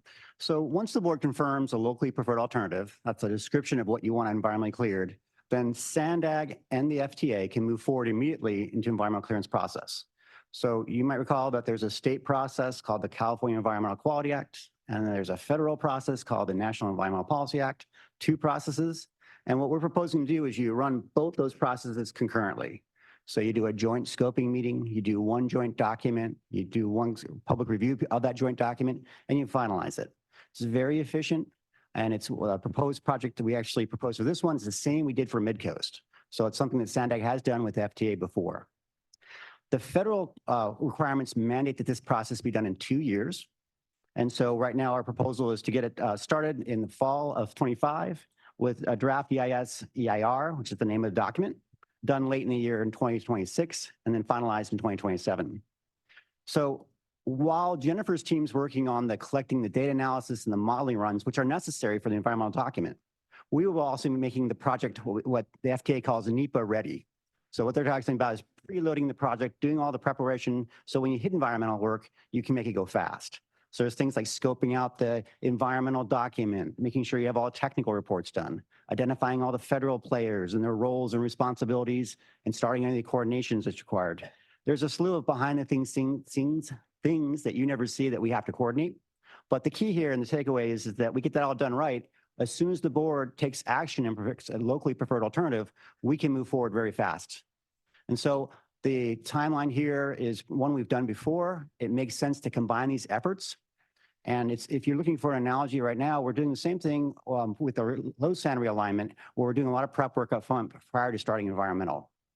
Last thing I'll mention to the board, in my experiences of the last 30 years, the thing that really costs a lot of money and slows down the process is when the project changes. And then we have to go back and reanalyze it. In some cases, we had to do subsequent environmental review, subsequent public review, and that slows down the process. This avoids that. But the key is having 1 locally preferred alternative identified by the board. So I'll turn it back over to the chair or Colleen. Thank you. All right, so I'm going to turn it over to public comment now. Thank you, Chair. We'll start with Rita Clement. If you'd like to step up to the podium, who will be followed by Truth.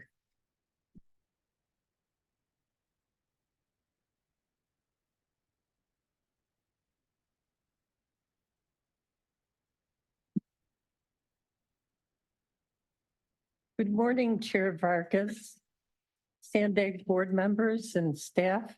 My name is Rita Clement and I live in Chula Vista. I'm a volunteer with San Diego 350. We support the funding and construction of the airport transit connector as an option for transportation back and forth to work for all the San Diego airport employees. We support funding for the airport transit connector because we are experiencing a climate crisis and we need to seek all solutions that will lower greenhouse gas emissions. This will reduce traffic congestion and idling cars. We support the creation of good-paying union jobs in the San Diego region. Thank you.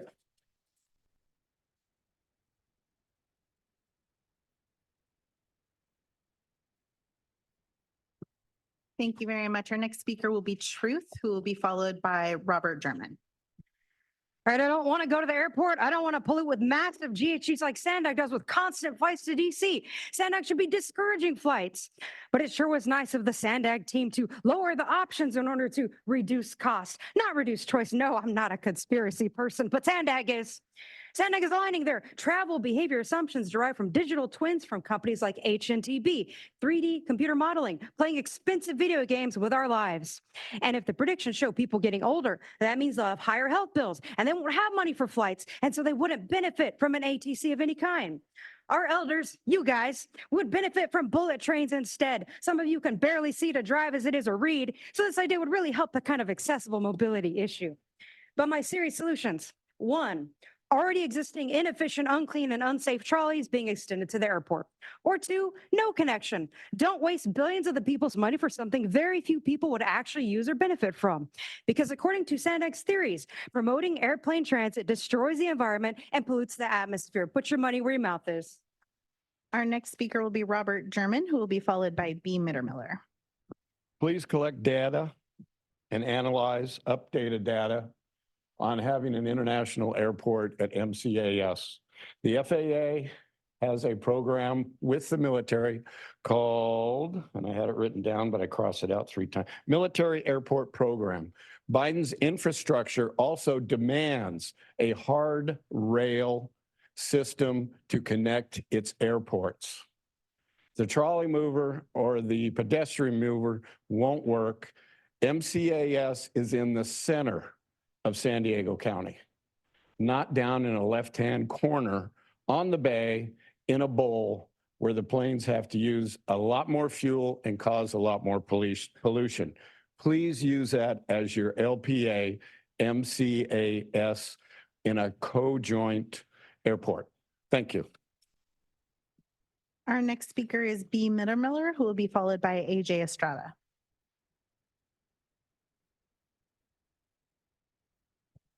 Hello again, B. Mittermiller from San Diego 350. We support the steps outlined for the Airport Transit Connector project.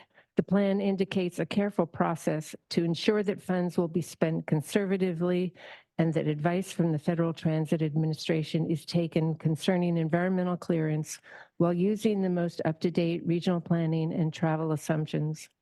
We support an airport transit connector that will lower greenhouse gases and traffic congestion around the airport and in the county of San Diego. We hope that this project will employ people in our San Diego region with good paying union jobs, as well as providing a popular transit option to the airport for travelers who will keep traveling by air, as well as airport employees. Thank you. Our next speaker is AJ Estrada, who will be followed by Corey Schumacher.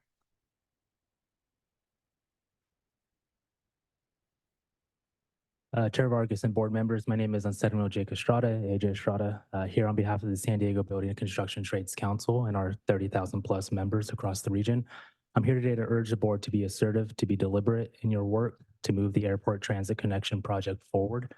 Increasing public transit is the most effective way to meet the targets we must meet to move our region toward a sustainable, equitable future for all San Diegans. This is why we strongly support expediting the airport transit connection. Furthermore, the Building Trades Council is in strong support of an automated people mover concept as the locally preferred alternative. Automated airport transit connectors at international airports offer efficient, easy to use, high frequency transit connections for residents and visitors.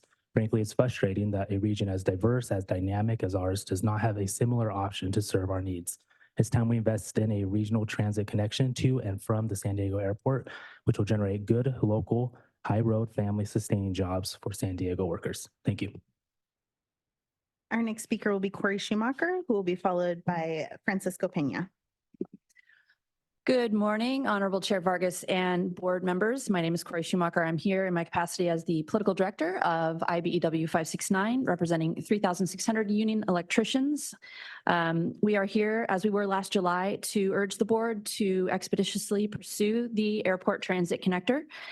It's time we advance this project to its environmental review and keep things moving forward. I want to thank the staff for doing the extra analysis. We do believe it's important, and I can attest to having worked with some of the amazing staff that you've got up there on the board and understand that they're going to do some good work. We are, along with our community partners, in strong support of the automated people mover as the locally preferred alternative.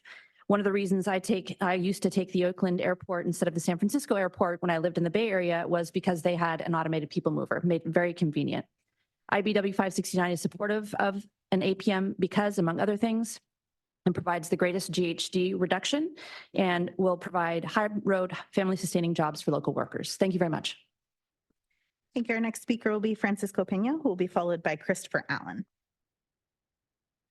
Good morning, Francisco Peña with the Western States Regional Council of Carpenters, representing nearly 7,000 union carpenters here in San Diego. We're in full support of item 11. This airport transit connector is critical to San Diego in order to stay a first-class world travel destination and SANDAG's commitment to it. Los Angeles and even Phoenix have connectors, and in San Diego, even though we are investing in our airports, we are not investing in our ability to get to and from it. And in addition, jobs like this will create more opportunities for future craftsmen here in San Diego to bring up more of the blue collar classes. So like your soffit says right here, pursuing a brighter future for all. Hey, let's make it a little brighter for everybody and let's get it done. Thank you. Our next speaker is Christopher Allen, and Christopher will be followed by Paul the Bolt. Morning, board. My name is Christopher Allen, Western States Regional Council of Carpenters. I speak in favor of this item 11. I want to pinpoint this 36 months. It's very important that we remain within that 36 months. That way we can get additional funding for this project. Said it again, pursuing a brighter future for all. Let's make America's finest city exactly what that is. Thank you very much, and let's play offense on our toes. Our next speaker will be Paul the Bold, who will be followed by Mark.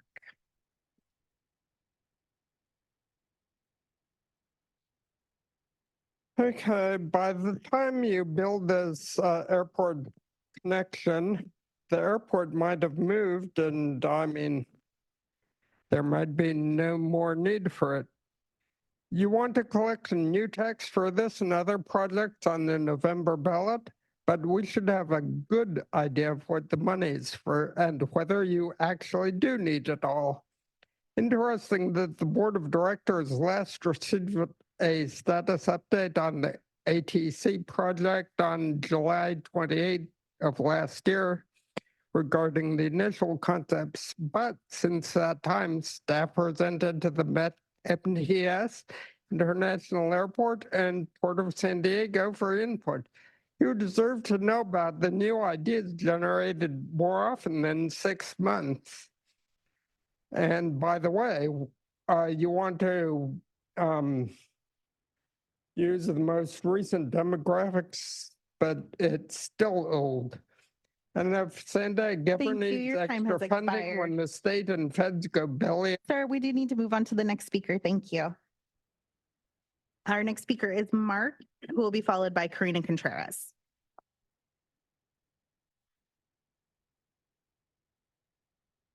Mark, as usual, another idea that could be good and useful, but won't be because you guys are doing it. So let me save you whatever, $100,000 or however much on consultant fees. This took me a whopping 2 minutes, and I'm not like a technical expert or a mechanical engineer, but there's something called gravity. And people pay a lot of money to have harnesses and just slide down steel cables. If you had a very minor incline, you could probably just cable people to their destinations, and it'd actually be fun for, in fact, it'd be popular. People are paying, I don't know, $50, $100 for little short rides. But I'm sure you'll come up with something much, much more expensive. Unfortunately, it's always to control people, to get people out of their cars. That's the real purpose of all this, because people are doing fine just driving up with their cars and picking up and dropping off their friends. Of course, you need this if you're getting everyone out of their cars. But anyway, consider something with gravity, maybe some small automated system that can flip the harnesses over to the other side, up higher to go the other way. Pretty simple concept.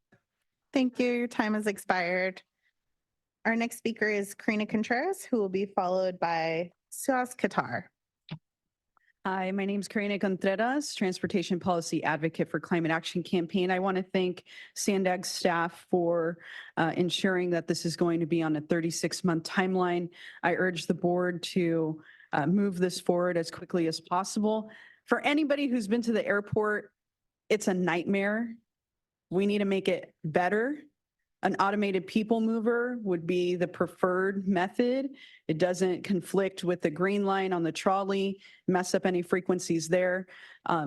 It's about time that San Diego is more connected, and I really hope that you move this forward. Thank you. Thank you. Our next speaker is Suhas Qatar, who will be followed by Paul Sessi.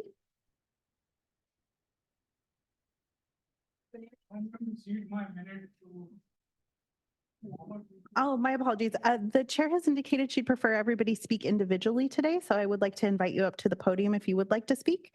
Oh, why not?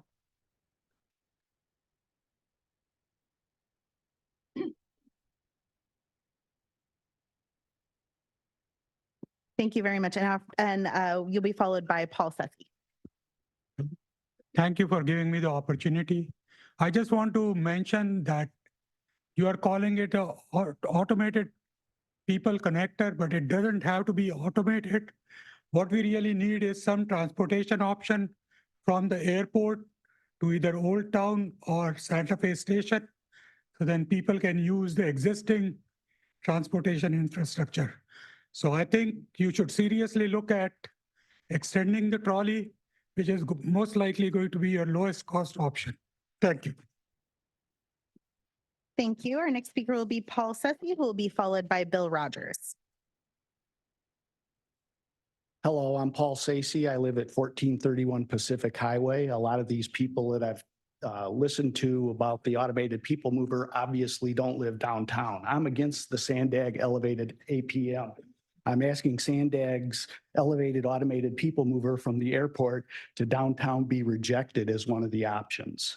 Among other things, the people mover duplicates the rail we already have downtown, so it would be a waste of money. Expanding the trolley to the airport may allow transit and Liberty Station, Sports Arena, and Midway districts, and even up the coast to the beach.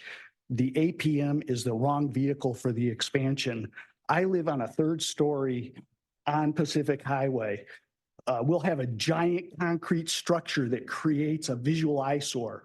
It will be an invasion to my privacy every 2 to 5 minutes, 50 to 60 feet from my bedroom window, living room window, and balconies in the condo units that I live in. It will impact pedestrian vehicle traffic on Pacific Highway, turn lanes, Thank you. Your bicycle time has lanes, and delivery. expired. Our next speaker will be Bill Rogers, who will be followed by Monica Thrasher. Good morning. My name is Bill Rogers, and I'm a member of the Train Coalition. I live on Pacific Highway, not far from Santa Fe Depot. I live there because I've always been a lifelong supporter of mass transit.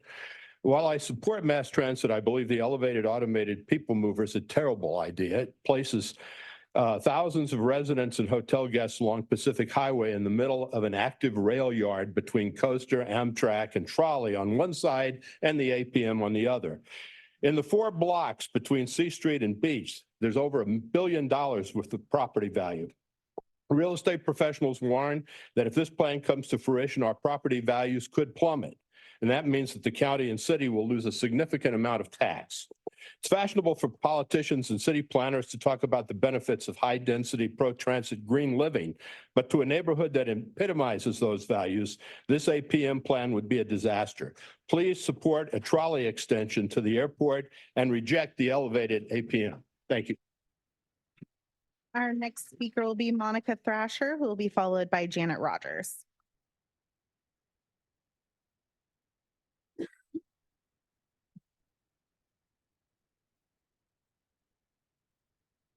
Excuse me, be right there.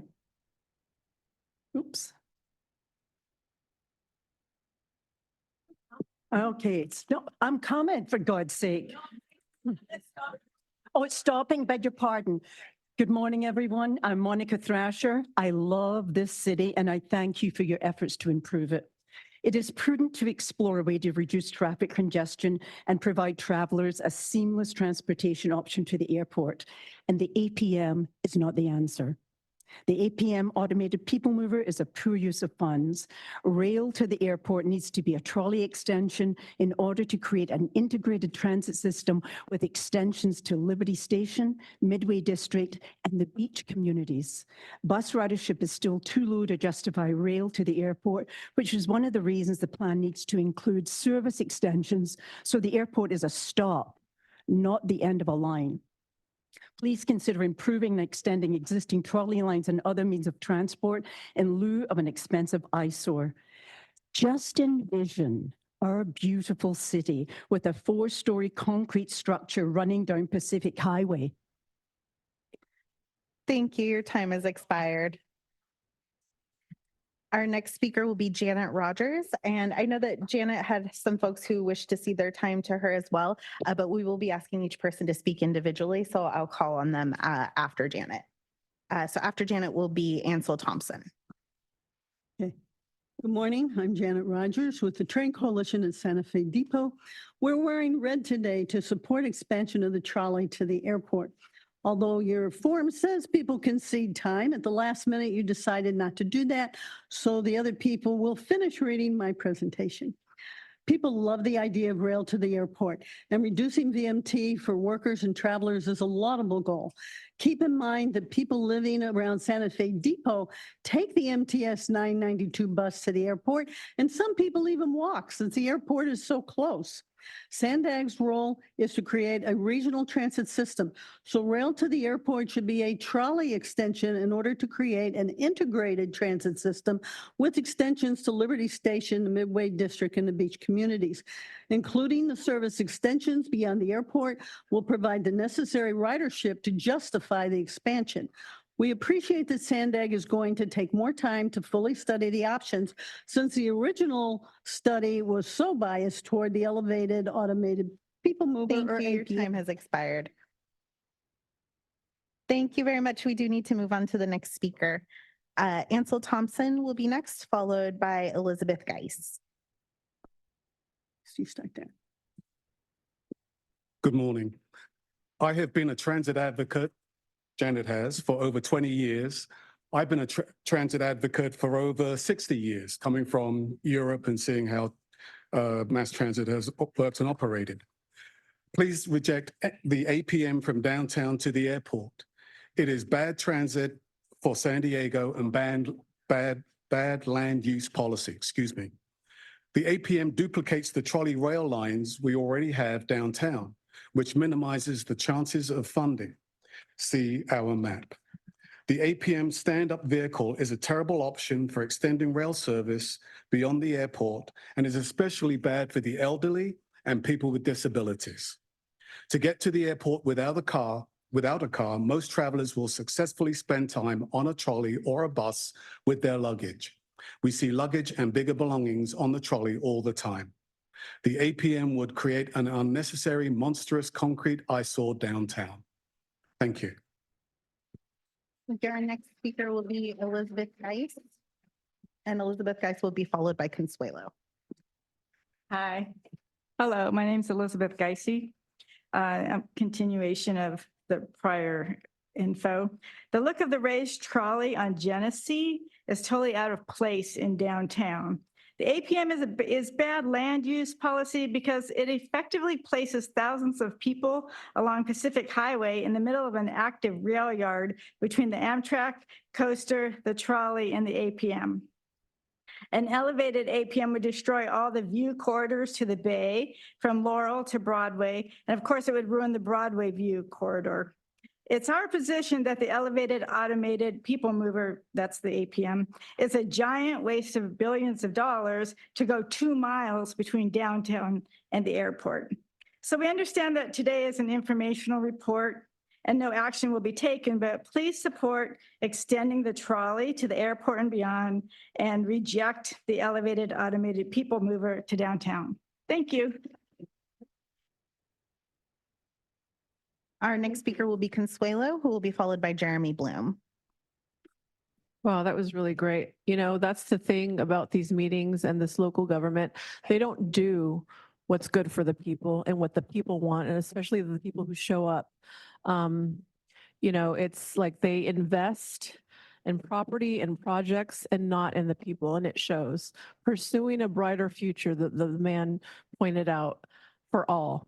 That's not the case. But that's okay. This is a Orwellian dystopian nightmare where you got politicians being interviewed by Union Tribune wanting to censor the people because they're not acting civil. Well, guess what? Guess why the people are fed up? And it's going to get worse. You expect us to act a certain way. You censor us. You give us 60 seconds to speak. The people that are concerned, out of 3.4 million people in the county, the same ones, the same handful show up. Because we're concerned because we get what you're doing. We get the pattern. A lot of these people here have no clue. They're just trying to keep a job. A lot of scripted calls too. People need to wake up. Your time has expired. Our next speaker is Jeremy Bloom, who will be followed by Paul Herstein. Good morning, Chair Vargas and other SANDAG board members. My name is Jeremy Bloom. I'm the interim CEO at Circulate San Diego. Circulate works to create excellent mobility choices and vibrant, healthy neighborhoods. I'd like to highlight that our policy counsel, William Moore, sent a letter to you all earlier this week. Circulate, as you know, has been an advocate for transit to the airport for over 6 years. We now have a position on the necessity of the additional planning, but we do ask that SANDAG expedite the planning review as quickly as possible for this project and others. Any delay in getting trolley transit to the airport is bad for our communities. We ask that you complete any needed additional planning work as quickly as possible. People just want to get on the plane. Let's get this plan done. Thank you. I think our next speaker will be Paul Herstein, who will be followed by Mike. I'm Paul Herstein. I live downtown. Thank you for the opportunity to speak, and thank you for the excellent staff work that SANDAG has done to prepare for selecting a locally preferred alternative. SANDAG obviously is committed to developing regional transit solutions. We think extension of the trolley makes sense, hence the red color. I urge you to consider that ideally people would be able to ride from distant parts of the county directly to the airport without changing. The trolley is an environmentally friendly and locally preferred alternative already and should be presented as such to the federal and state authorities with appropriate documentation. The APM, or anti-people monstrosity, would degrade downtown and not connect or enhance the trolley. Thank you. Thank you. Our next speaker will be Mike, and Mike will be our final in-room speaker, and then we'll go to Zoom and start with Alex Wong. No, this is non-agenda. No, we're not on non-agenda yet. We're still doing the. Oh.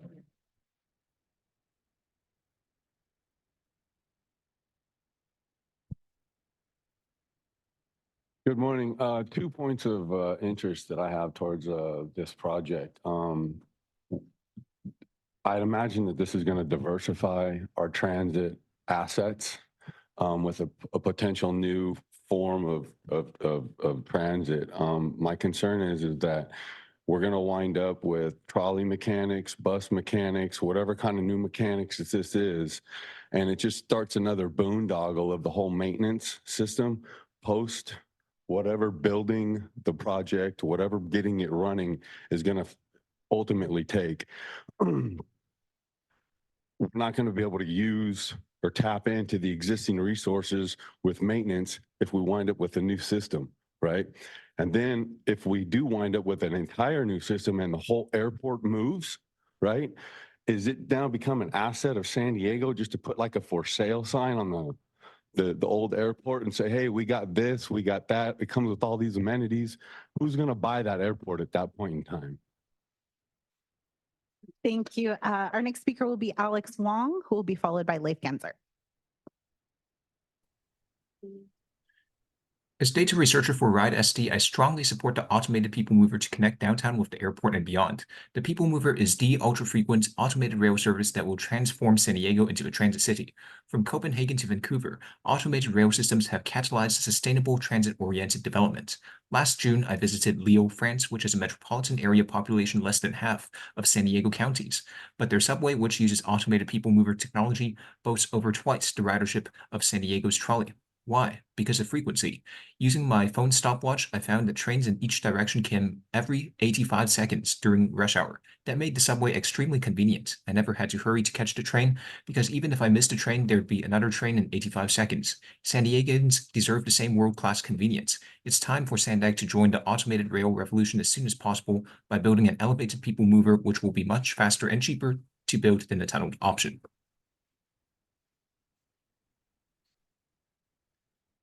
Thank you. Our next speaker will be Leif Genzer, who will be followed by Shaquille Adams. Good morning, everyone. I'm Leif Genzer. I'm a board member of RideSD, and it's great to see so many people supporting rail to the airport. Unfortunately, what a lot of people don't understand is that a trolley extension would decrease the frequency on other lines, and it would at maximum maybe like 7 to 15 minutes have a frequency, which is not very convenient to get to the airport. So RideSD and myself, we support the automated people mover, and we ask SANDAG to come to a conclusion soon to start this wonderful project. Thank you. I think our next speaker is Shaquille Adams, who will be followed by the original draw.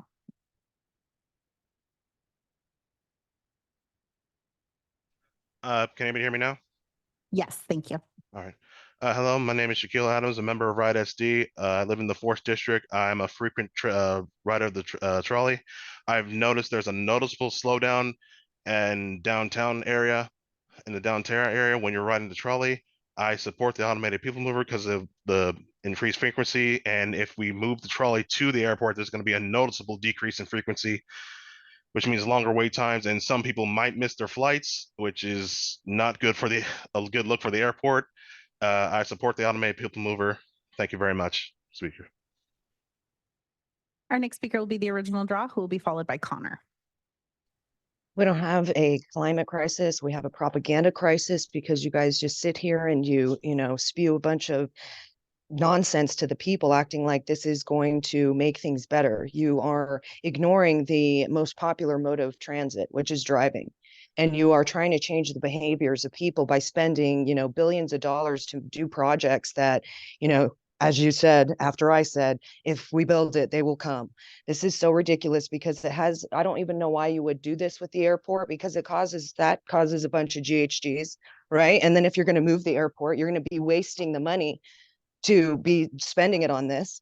And how many greenhouse gases is it going to cause by all of this construction? You act like you're saving GHGs all the time when you're really creating them in all the things that you're pretending are saving them. And this has nothing to do with giving people more modes of transit. It has to do with changing their behaviors, like I said, because you guys are already talking about, taking surveys on their behaviors of how they're traveling and how they want to travel. Our next speaker will be Connor, followed by Jessian, and Jessian will be our final speaker on this item. Hi, my name is Connor. I'm with RideSD as well. I would like to comment in support of the people mover. From the last 5 years of studies that SANDAG has done and studying 16 different options, it's clear that the people mover is the best option. for connecting downtown to the airport. A rail connection to the airport is an important and obvious project that needs to happen as soon as possible. Providing alternative ways for locals and tourists alike to get to and from the airport via reliable public transit is crucial to showing that San Diego takes public transit and its climate goals seriously. I urge SANDAG to move forward as quickly as possible with this project. And I hope any opportunity to accelerate it will be taken. Thank you. Thank you. Our next speaker is Jasayan. You can go ahead when you're ready. Hi, thank you so much. So I would like to speak today in support of the APM. I think it is an excellent option for ensuring trolley transit to the airport. Airport-specific transit networks connected to city centers are widely used in other cities throughout the US, and especially throughout Europe. They reduce traffic in these high traffic areas, as well as along the airport access roads, and provide easier access to the airport while greatly reducing VMTs. I support elevation as a more cost-efficient and service-friendly option to tunneling. I think that the contrary opinions for an elevated system pale in comparison to the benefits. I also support the separation of the APM from main trolley lines to simultaneously allow greater frequency of the APM and to eliminate time impact to other trolley lines. Stepping back from this project, though, I think one important thing to keep in mind is that this project is only as good as the transit system it is connected to. Let's keep up the great work, not only on the APM, but on improving local transit network it connects to. Thank you so much. Thank you, Chair. That concludes the public comments on this item. Thank you. Councilmember Campillo. Thank you very much, Chair Vargas, and thank you very much to staff, Colleen and everyone for this update. I do have a few questions and a few concerns. It's my understanding that we have significant funding opportunities that potentially expire if we delay the airport transit connection. Some of that funding from airlines that would expire in June 2029, also federal infrastructure funding sources that expire in fiscal year 2026. And as time goes on, inflation factors drive up costs as well. The staff report states that a delay was intended to reduce the alternatives in the EIR and increase the competitiveness for state and federal dollars. And so I want to thank SANDAG staff for having those meetings with the Federal Transit Administration. It's one of our most important funding partners. But my read of the staff report and prior reports that came to the board is that the potential benefit of this delay could be significantly outweighed by the near certain disadvantages of the delay. And we know right now that the airlines and many stakeholders are supportive of various concepts, particularly a South-only airport people mover concept. While the item published in the agenda today shows the draft EIR would move forward near the end of 2026, I'm concerned that putting that far out really hampers our pursuit for funding. One of the reasons is, and as stated today, that we have several concepts. I know you said there's 7 concepts with 3 alternatives within each concept that need to be analyzed so that we can get to the locally preferred alternative, and then that gets us a capital investment grant. I know that we've worked with dozens of stakeholders. Boards, the directors have given their perspective as well in the past. Are we not anywhere closer to getting to an LPA given the analysis that's already been done? We are, absolutely. The concepts that have already been analyzed will be used to inform the next piece of work. And so that's where we're going to save time, is that we don't have to go recreate concepts. What we're going to do is to use the most recent data to make sure those concepts are really valid. What you've seen before is based on our pre-COVID forecasts. And we know, and you guys have heard time and time again at this board, how the forecasts have changed. The population growth has changed, land use have changed. So that's a potential that could change what the alternatives or the concepts, how they perform. So we think it's in the best interest to bring that back. Additionally, what I didn't mention in my previous presentation is that we've done a lot of work with stakeholders. We have not done a lot of work with the public. So we need to go out and really make sure that we have done our due diligence in doing public outreach on this project as part of the concept development. Understood. But you bring up the forecasts. Another issue I'm seeing is we're continually having to update the plan with more data to align with regional plan. And of course, that makes a lot of sense. But the recommended 36-month delay seems pretty long. 36 months into the future, we're going to be looking at getting close to our 2030 regional plan. We're going to have more data that comes about over time. At some point, we have to stop the analysis. And what I'm wondering is why are we not seeing necessarily a recommendation of first cuts to various options, lowering the pool of options based on the data we have at this point so that we can do something far shorter than 36 months. It seems that the 7 potentialities with the 3 alternatives within each of those, there's got to be a sense that some of them are just not going to be feasible. Why is there no first cut to reduce the timeline down to 36 before we then go through the algorithm, putting in the data and not having to have discussions with the public about 21 alternatives as opposed to a shorter list? So just a couple of points of clarification, Councilmember Campio. We don't see this as a delay. We see it as a different approach to the project. We would have to do this analysis during the environmental process. And as Jennifer described, doing it outside of the environmental process has some benefits. We only have 2 years once the clock starts after the notice of preparation for the federal NEPA process. So by doing exactly what you're saying, paring down some of those alternatives, looking at the alternatives with new data, doing new analysis, we're saving time ultimately overall with the project schedule. So we don't see this as a delay. We just see this as a better approach to project delivery. Okay, well, there's a collection of data that's going to go until about the end of this year, and then there's going to be about 8 months of the analysis that goes in. I get what you're saying is you're going to do this analysis, but how many potential alternatives exist? I heard 7 with 3 baked into each one, so 21 alternatives. Why aren't we getting that down to closer to 10 or something? Why are we going to look at all of them all over again? I have to believe that you've already done a ton of analysis. Some must seem far less feasible, far less competitive for funding dollars than what is the update going to tell us that we don't already know about every single one of those 21 alternatives? Give me 1 minute, Colleen. So I just, Councilmember Campillo, just to kind of build on that. These are all the questions that we asked ourselves going through this. And if anybody in this room has an idea of how we can shorten the process, I am all ears because we want the process to be shorter. We want to make sure that but we also have to make sure that we are following all the rules so that we truly have a fundable project at the end of the day. So if there is something else we can do, we're going to go through all of these and definitely start eliminating some. I agree with things I heard here. Why do we only hear once every 6 months? I will bring forward reports to you every meeting and let you know where we're going. This is a huge priority for the region, for this agency. This board approved a budget amendment, putting additional funding into making sure this project happens. So I just want you to know you have the commitment of this team here. We want this done. We want this done. And we think this is the most effective way to do it. The other piece I will also share is that we had a lot of consultants working on this project previously. We are bringing this in-house. We are working with our team here so that we have a whole heck of a lot of control over that timeline and expediting that. So I just want you to know that commitment from us. This is really, in our professional opinion, and I have been doing this for 3 decades. I have prepared multiple environmental documents. This team has delivered multiple projects with these kind of documents. And so I just want you to know that there's nothing here that we are trying to do in any way, shape, or form or delay. It's all about expediting and streamlining. So I want to make sure that that's really clear here. And if we run into anything along the way where we start to see something's happening where we will bring that back here. So I just want you all to know that that's my commitment to all of you and the team too.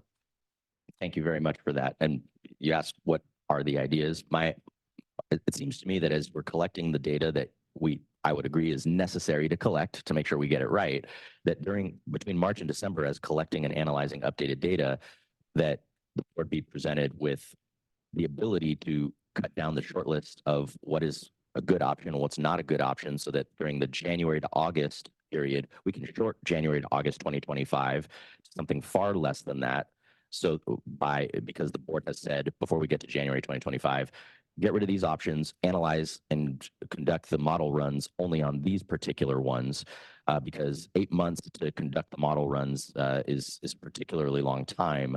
It makes sense if we have 21 potentialities, but if we're able to cut that down, I think that would be helpful. I'll conclude my comments and thank you very much for pointing all this out. I think the small delays to get the analysis right are reasonable, particularly when funding partners like the FTA say they want it. But I'm really on its face, this is a multi-year delay that puts us at great risk of funding expiring. And it seems like we've had a lot of stakeholder feedback. We have preliminary costs of or at least generalized preliminary costs of where things are going to go. So I think we should be presented with the ability to narrow down so that it doesn't take 8 months to do the modeling in 2025 and be able to make a decision far quicker. So I'll conclude my comments with that and look forward to hearing my colleagues. But thank you very much for this good work. And thank you for having meetings with all the folks who are necessary to ultimately get that capital investment grant. That's going to be a huge portion of getting this done. Chairman Gil Cabrera. Thank you, Chair. Just a couple comments on behalf of the authority.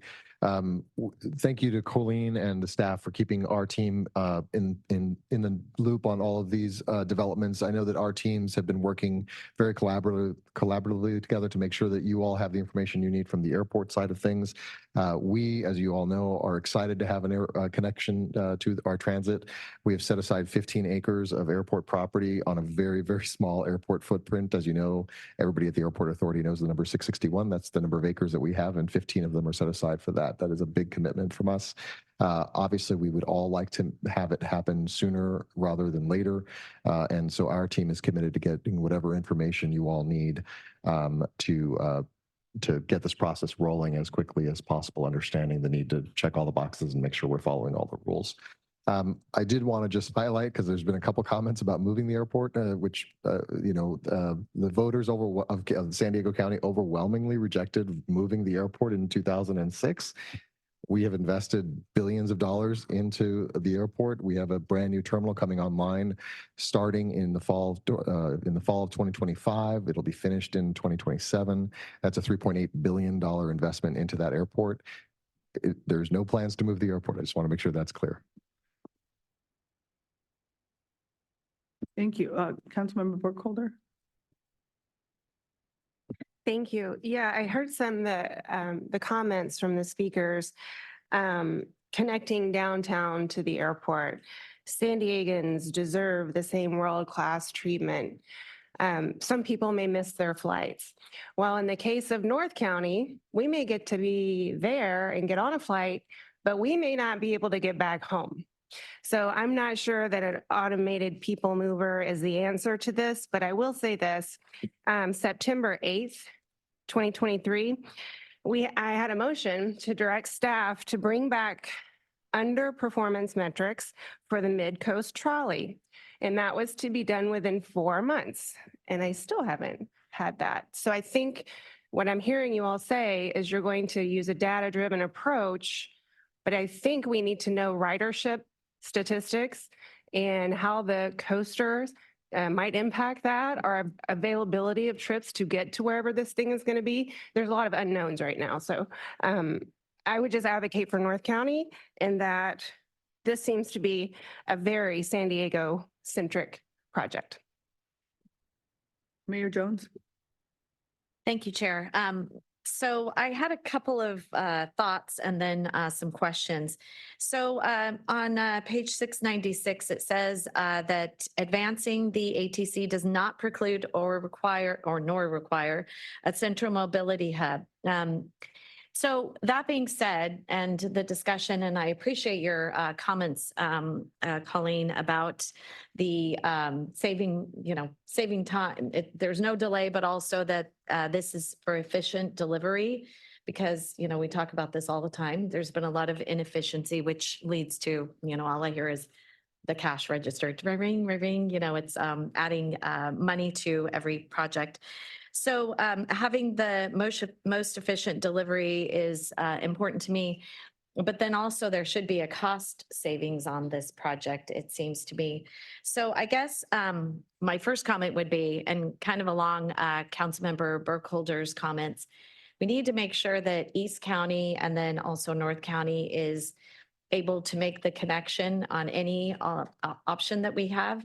We need to make sure that that is also a priority because, of course, we love the city of San Diego. However, they have better transit options than we do in North County. We want to make sure that our residents are not being left out since we are definitely moving forward with this. So, and using the post-pandemic data is very important as well. I don't think we could make any decision that doesn't actually take that into account because this is a lot of money.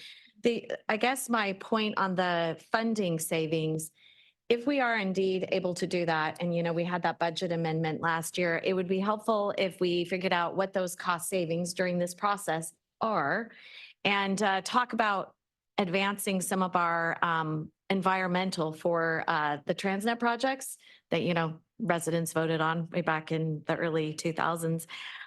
Here we are, you know, like 20 years later, and we still haven't gotten through the environmental part of it. Because when we have shovel-ready projects, which is after the environmental is done, I think that really puts us in a better position. And, you know, we just had all of that rain, and Caltrans can definitely attest to this. You know, 78 had all of that flooding. We need to figure out how to fix that. And this could be part of advancing the environmental part, because I think that might have even changed. You know, if we had done it earlier, maybe it wouldn't have actually shown that we've had flooding issues that can really cause stormwater issues. So if we could, at the same time as this, figure out what those cost savings are and then bring back another potential budget adjustment that we could take those savings and advance projects that we actually promise San Diego County residents, I think that would be helpful, specifically in the North County on the 78 and the 78.5 connectors, HOV lanes. Thank you. Mayor Minto. All right, some ideas here. Hey, Gil, thanks for mentioning moving the airport. That was first on my list here. Two things. I want to reiterate the fact that the people said no to moving that airport, and there was a pretty powerful committee that was convened to actually look into that.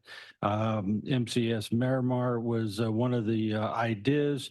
In order to move to that location, it takes an act of Congress, and actually Congress refuses to allow that to happen because MCS Miramar is the highest level of training for any kind of military operations because they have every different kind of terrain within a few miles. So they will never give that up as far as I understand it.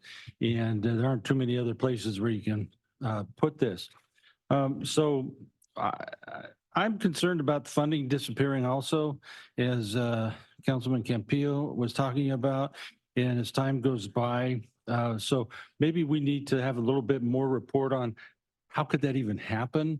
And if that's dwindling because we're using the money for something else, for instance, or is this restricted funding that keeps coming in? And then, you know, you had a great idea. Let's find out a way to narrow these ideas down. And perhaps maybe if we got a report or did a workshop that had not just discussion, but maybe plans, some ideas on plans, renderings, or whatever, we look up and say, no, I don't think so. Then that's checked off. Then move on down the line. And then seeing those renderings, maybe, or even a plan, a simple plan, because I don't want to spend a lot of money on renderings and plans that may never ever fly. But that would also help us to see, for instance, what those impacts are, not just to the community, but to all the neighbors around there. Because I hear about the concrete structure and everything that would be an eyesore. And but never seeing a rendering on that, or, you know, a plan, pretty hard to, you know, if I lived downtown, I'd probably feel the same way. But I don't live downtown, so I have to listen to people that are, you know, living there and what their concerns are. And so that's just an idea on how we can probably narrow this down a little bit quicker. And let's see what the plans are. And the ones that are just like, nah, we're not going to do that. You just get them off the list and get onto work on the ones that we may be able to use. That's all I have to say. Thank you, Councilmember Shu.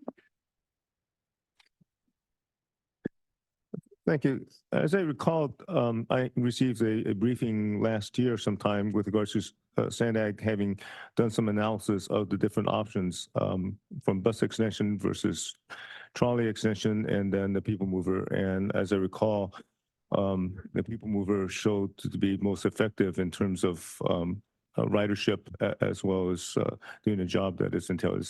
Can you elaborate on that any? I can, that's correct.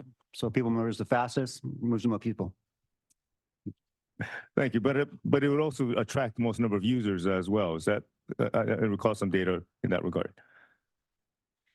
Correct. But as we explained, Councilmember Shu, that analysis was done with data that was from 2018, old forecast, old travel behavior data. And so we need to redo that analysis and make sure that those metrics haven't changed. Correct. Thank you. And I presume that's why we're talking about a people mover right now versus extension of the trolley as well as a bus line. 3 options, right? The people mover, various options for the people mover, trolley to the airport, as well as bus to the airport. Great. I just want to put some history into this. This is something that I remember this board dealing with for over a decade. And it took a while and actually a threat of a lawsuit for the airport to come in and provide now land and funding towards this connection. So I really want to say we need to move forward on this. This is an opportunity for our region. There are projects that are North County centered, that are centric. There are projects that are downtown San Diego centric. And I hope we get some that are East County centric as well. So, but that's what our board is going to have to deal with as we move forward. This may be a bit more downtown San Diego centric, but it is something that's going to affect our whole region. And I want to remind folks, the reason why this project has been delayed is because of inaction by this board maybe a decade ago. So we need to move forward on it. There's a lot of reasons why I favored the people mover. It is a more modern transportation system. We keep on talking about buses and trolleys. And in this region, unfortunately, our trolley is what we got. But if you compare it to other modern cities throughout the world, even developing countries, they have systems that are much more innovative, much more effective than our trolley system. So I'm looking forward to having a people mover here in San Diego so that the residents of San Diego see what a modern transit system can provide in terms of frequency, effectiveness, and actually getting people around. So yes, we need to move people from the airport to the downtown, to a mobility hub, to a transit center. That's what most cities do. And so I'm really looking forward to moving forward on it. I know the constraints of timing and having more current data. So I hope we do move forward as fast as we can now. And in the world of environmental review, 2 years is actually not that long. So I hope we do move forward on this. Thank you. Thank you. Deputy Mayor Kime. Just a couple quick questions. As I've gone back and looked at the history of how this has changed from the Central Mobility Hub and NAVWAR, and then when NAVWAR went away, we were looking for a place in San Diego, and then kind of the Central Mobility Hub's taken a back seat to just the people mover now. So there was an exchange in 2019, I think at the retreat, and Hassan said, for the coaster to be a viable airport option for North County residents, it needed to run every 5 or 10 minutes, and Santa Fe Depot could never handle that capacity. So just again, with my colleagues from North County, we want to make sure this is an asset for our county. So was that inaccurate? Because, or was that not right? Or have things changed? I can't imagine. I mean, I know COVID has changed things, but it wasn't, Santa Fe Depot hasn't changed and the coaster hasn't changed. No, but our thoughts around how Santa Fe Depot could operate have changed. So what we'll look at as part of Santa Fe Depot, because we do think it's a strong asset for not just the people mover, but for coaster expansion as well. We are looking at potentially an elevated platform to allow the people mover to have a terminus there as well as a platform for passenger boarding. That would alleviate the space for the coaster to increase frequency. Right now, the plans in the regional plan forecast, if you will, for 2025 does have double tracking of the coaster throughout the entire corridor, as well as tunneling, which will allow us to speed up and increase the frequencies of the coaster, not to 5 minutes, but to 10 minutes most days. So, yeah. It's Santa Fe Depot can handle 10 minutes with these. That's the analysis that's been done. But as we said, as part of this data-driven approach, we're going to go back and look at all these options and make sure that that is a reasonable conclusion that came out of the concept study. So we will determine that. And if it's not feasible, we'll come back and tell you that. And we'll have to look at another option. And so I guess to comment on Mr. Shu's comments, I get some projects are San Diego centric, but for a $2 to $4 billion project, for us to support it, it has to be helpful to North County. Last question. So since we haven't completely ruled out a central mobility hub, so if we do it at Santa Fe Depot per se, and then we do a central mobility hub somewhere else, is that the best option? To have a people mover and a central mobility hub in 2 different locations? So right now, the work that's being done around a central mobility hub is really focused on connecting the regional transit system to the airport, not looking at a new transit station or new transit facility, but evaluating the options that were in the study. So the Santa Fe Depot and Old Town, and how do we better efficiently connect transit to those existing facilities. That does not mean that there may not be something in the future that is a central mobility hub, but right now that's really not the focus of this work. Our focus is expediting the airport transit connection to one of our existing facilities. I just want to get it right the first time. I guess the main tenet of a central mobility hub is one stop from anywhere in the county, right? I mean, that was what Hassan mentioned multiple times. So if we have to have multiple stops to get from a central mobility hub and then to the people mover, and then if we don't have the frequency of the coaster, it would be a challenge for North County. So, thank you.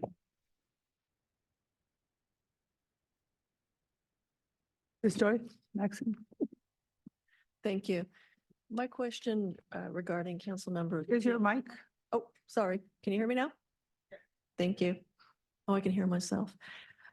So I share council member Capillo's concern about timeliness. When you run the models, those will run concurrently and not sequentially. So no matter how many model options you are running, 8 months will take 8 months. It's hard to say. The 8 months is a conservative number that we have, or a time frame that we've identified. This will allow us, because what has to happen is the airline surveys that we'll do, the travel demand surveys, need to be calibrated within the model. And that's part of that 8-month time frame. It's not just running the model, it's the calibration of the model. So, you know, we are dedicated to getting this done sooner, and we're hoping we can reduce that time substantially. I would also say this isn't the only project that requires modeling resources and staff. We also have a regional plan that's on a very specific timeline and other projects that have to be modeled and have the same resource needs, right? So we'll do this as quickly as possible without putting any other projects at jeopardy. Okay, so there's limitation on how many you can model at one time. Thank you.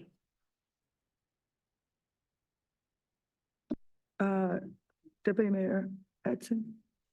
Thank you, Chair. NCTD's priority in development of the project is ensuring a connection to Coaster and Amtrak Pacific Surfliner at either the existing Old Town or Santa Fe Depot transit centers. This connectivity, which will provide transit access to the airport for residents, visitors, and workers from throughout Southern California, is critical to the success of the airport transit connection. Old Town and Santa Fe Depot are serviced by all modes: MTF's trolley and bus, NCTD Coaster, and Amtrak Pacific Surfliner. NCTD's priorities were previously expressed in a letter to SANDAG and Caltrans regarding the Central Mobility Hub, CMCP.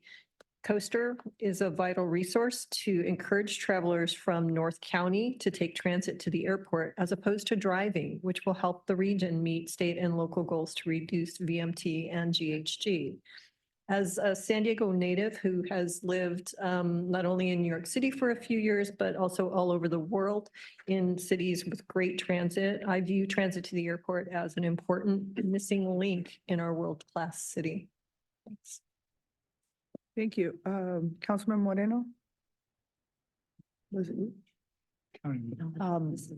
I actually, Sorry. I'm happy to ask a few questions, if you don't mind. You're not on the queue, sorry. It's Supervisor Anderson. I'll yield my time to her questions if you wish, but do we have a timeline with sunsetting funding sources? You know, I read somewhere that over 300 million is dedicated from the airlines and it expires in 2029. Do we have other funding sources with hard deadlines that are going to sunset? And do we have a document that lays them all out and when they expire?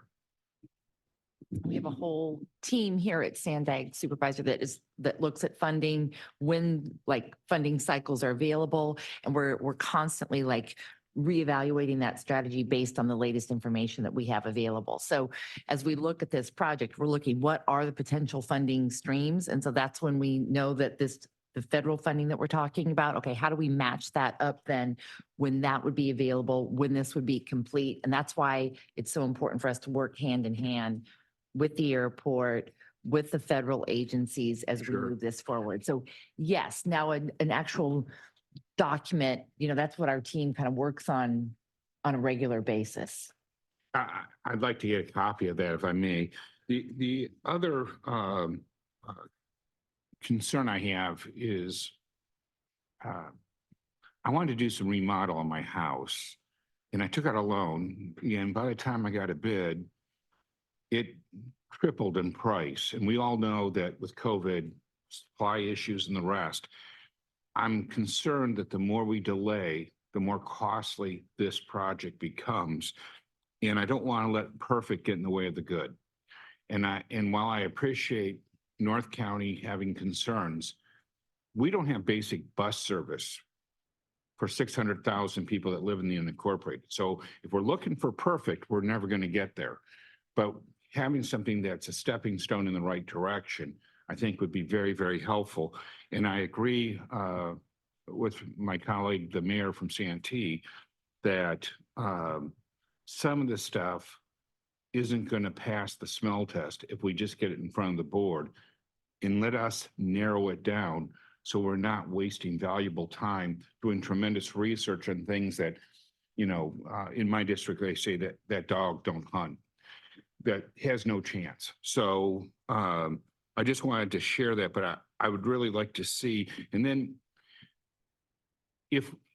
have we taken in consideration potential lawsuits that we'll be facing? Because I don't know of any construction project that isn't just racked with lawsuits. And how will that impact our funding in terms of, are there things that we can do to speed up this process, whether it's adding more resources to it on the front end, or all I can think of is we end up with a lawsuit over EIR or some environmental lawsuit, and then the money expires on us.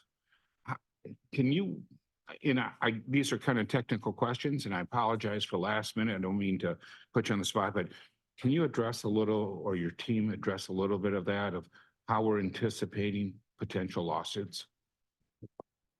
Thank you for those questions. And I think the questions you're raising are exactly why we need to make sure when we go into the environmental analysis process, we are as solid as possible. And I think when it comes to saving time, evaluating a number of projects in the environmental document is not efficient, and doing multiple model runs is not efficient. So in terms of sort of how we streamline, we have one model that we use and we do a model run. So we can't afford to do 27 different alternatives. We're going to have to narrow that down anyway. So that's going to happen in the process. Then in terms of lawsuits, I think where we get sued is on the CEQA NEPA documents. So that's where we have to be rock solid. So going into that, that is the place to minimize those lawsuits. So anyway, that's, kind of a high level look at that, Supervisor, and happy to, if there are other ideas, again, to streamline the process, we are all ears. Councilmember Zito? Yeah, thanks. And thanks for the presentation. I'll start off by just saying that, this whole discussion, I start off with Councilmember Campillo's comments, which I'll just echo all of them because I thought they were very well said and very well spoken. Having been serving in various roles on this board for a while now, it seems frustrating to say the least that this was seemingly a very high priority project when Hassan first came aboard, and it doesn't seem like it's gone very far, even though, back to your point, Keith, one of the reasons is things have changed a lot. And so one of the things that will slow us down the most is change. To that point, I would encourage, several speakers have mentioned this now, I would encourage us to bring this back as soon as we can from the perspective of narrowing options. I can tell you from the perspective of servicing North County, well, I took probably the electric shuttle a dozen times last year. And a couple things surprised me, one of which was every time I took it coming off the coaster, there was always somebody else going to the airport with me. So it's not, there are people using it. But I can't think of how many times I got off of that coaster just to see the shuttle driving away, knowing at that point I've got a 20-minute wait. And one of the times, better yet, the next vehicle drove up and said, I got to go get a charge. So then I had a 40-minute wait. And that just doesn't work. But one of the things the other thing that surprises me then, or maybe it shouldn't, is that if we have a system that works with reasonable frequencies, it will get used. And that, I think, knowing what those frequencies are, we got to have something that goes from this depot to the airport every 5 to 7 minutes, no more than that. It's going to have to be big enough to hold a lot of people because there's going to be a lot of people using it. And can we do that without wrecking local traffic if it's not grade separated? And answering these questions, it seems to be pretty simple and quick. We could do pretty quickly to eliminate a lot of potential options for what would likely be an acceptable solution. And let's just get that as fast as we can. Thanks. Thank you. Mayor Katz? Yes, weighing in from the North County also, I agree. I think the weak link in the airport connection is likely to be an infrequent coaster service. So improving the coaster service is critical. When we talked about this several years ago, when I was the chair of the North County Transit District Board, the key to me was making sure that it was a 2-seat ride and not a 3-seat ride. And there were some conversations about Washington Street or using a trolley station somewhere between the depot and Old Town, which would mean getting on a trolley and then getting off again to get on to whatever vehicle was going to be going to the airport. So for me, that was a killer. I am a choice transit user, and as Councilmember Zito mentioned, the shuttle currently in operation, I used it last about 6 months ago, and it was a bit of a debacle, but I had left myself enough time to be able to absorb the chaos that was part of the shuttle service, the puddle that made it impossible to cross under the grade separated tracks there at the parking lot. It was flooded. So, this is just a statement about our transit system here in San Diego. And the question is whether we're going to have one that is something that we can be proud of is very important. I also recall in the previous agenda item that we had that the new owners of the Santa Fe Depot were very supportive of building a connection. And I hope that is still true and that we can continue to work with them to make this as useful and attractive as possible for those folks who live in the towers on the opposite side of the depot, so that maybe they can figure out a way to live with it. So like these others that are really concerned about the length of time this is going to take, I too would like to see it sped up. I think the executive director's bringing this in-house was good because I know that everybody here will be accelerating this as much as possible. So I appreciate what you're doing and the work ahead. Thank you. Deputy Mayor Goebel, sorry. I'm back to council member. somebody's a new deputy mayor this year. My question is, as you go through these options, are you also considering the administration, not just the logistics of moving people? More specifically, an automated people mover, if you choose a different vehicle than a trolley car, what agency will operate that? What staff will maintain it? What yard will house it? Do you consider those things as part of the analysis? Absolutely. Okay, good. Thank you. All right, with that, thank you everyone for your comments and all of, this is an informational item, and so we'll continue on with the next item. The next item is, we're going to move into closed session, so I'm going to ask everyone who does, oh, well, actually, we need public comment first in closed session.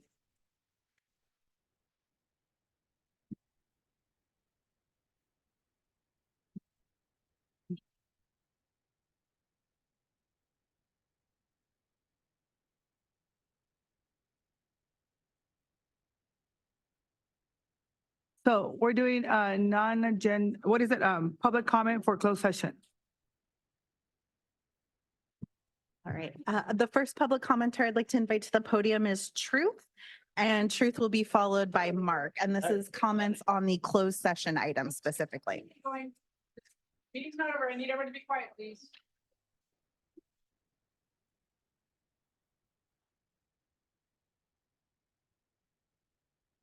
All right, we got anticipated litigation lawsuits. So one of my favorite items, no matter how loud it is, because it's super short, I didn't have to research anything. And then was it 600 pages to skim through for one item?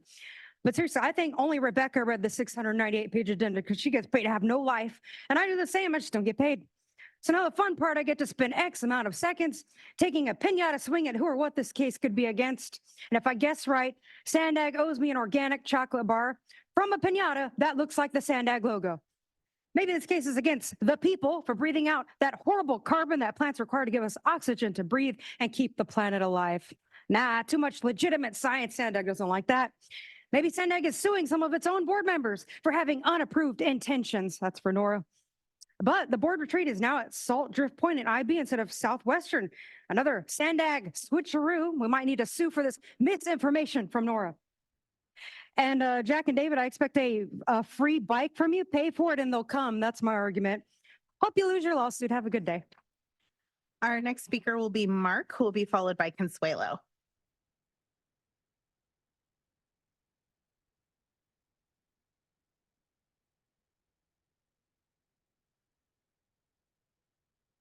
Mark, speaking of future litigation, I'd like you, and really I'm doing this to prepare more for my non-agenda that's coming up. So in the time you have here, got a minute, I would like you all to take your cell phone and find an image of UN Agenda 21 Wildlands map. If you're not familiar with that, that's probably the most important thing you could do today. Because basically, a handful of people here have meetings with UN Habitat and such. You need to know what the foreign group is planning. And this is not some right-wing thing or left-wing thing that's extreme or a conspiracy theory.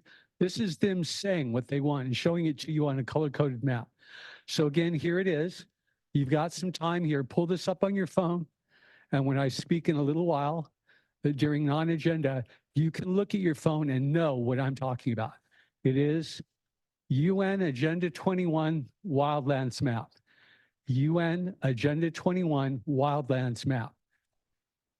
Our next speaker will be Consuelo, and Consuelo will be followed by Michael Brando.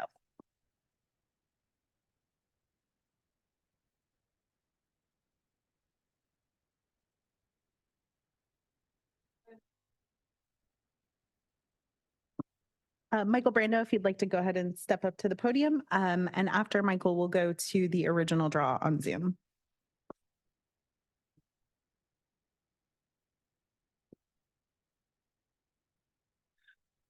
I've loved how the word jurisdiction is thrown around here.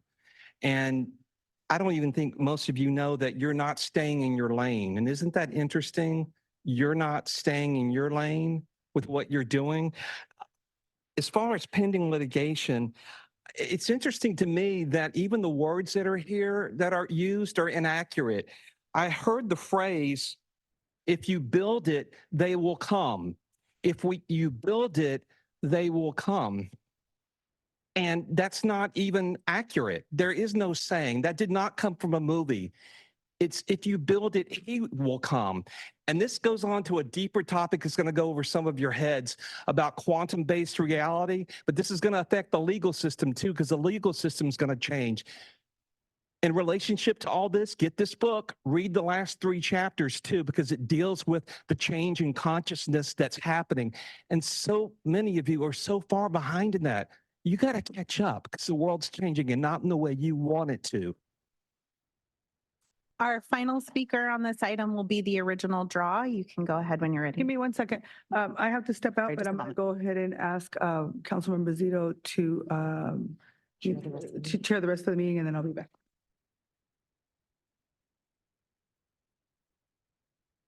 The original draw, you can go ahead now. Thank you.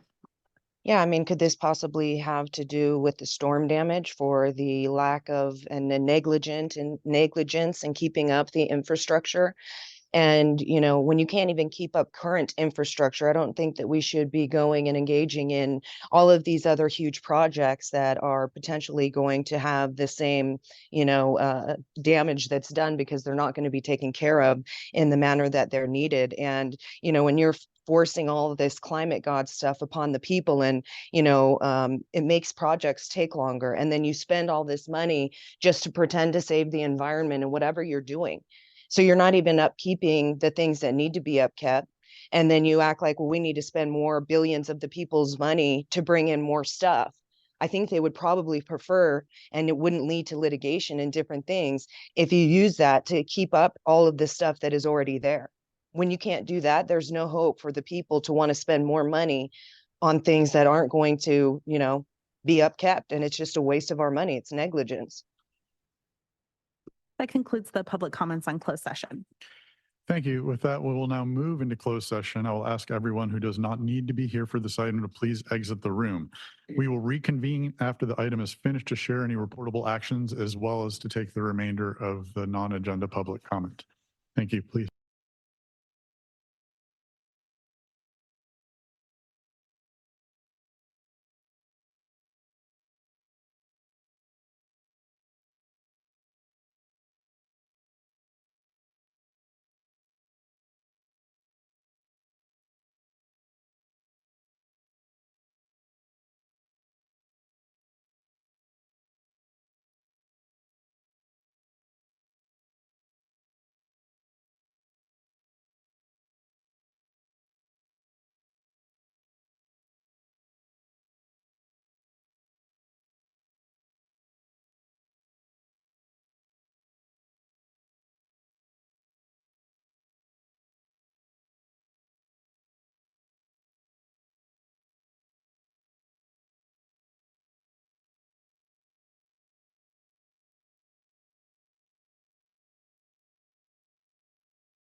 Yeah.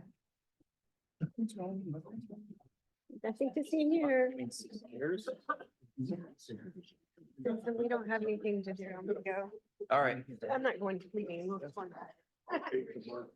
Oh, no, but they said there was some sort of workshop. Oh, it's a workshop. Yeah. It is. 125.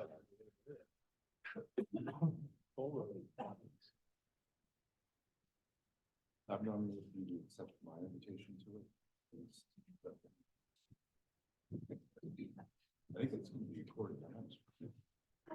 You know, I'm gonna watch, like I watch my podcast 1.5 times.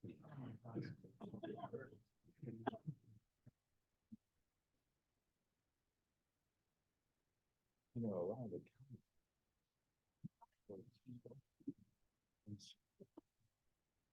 I was thinking yesterday. Good to go. Okay. We're back in open session. Amberlynn, I will hand it to you to share any reportable actions. Thank you. The board met in closed session on item number 12, and there's no reportable action at this time. Thank you for that. With that, we will now move into the finishing of our non-agenda public comment. Francesca, can we take the next speaker? Thank you. We'll start with the folks in the room. Corey Schumacher, if you're still here, could you please step up to the podium? And Corey will be followed by B. Mittermiller.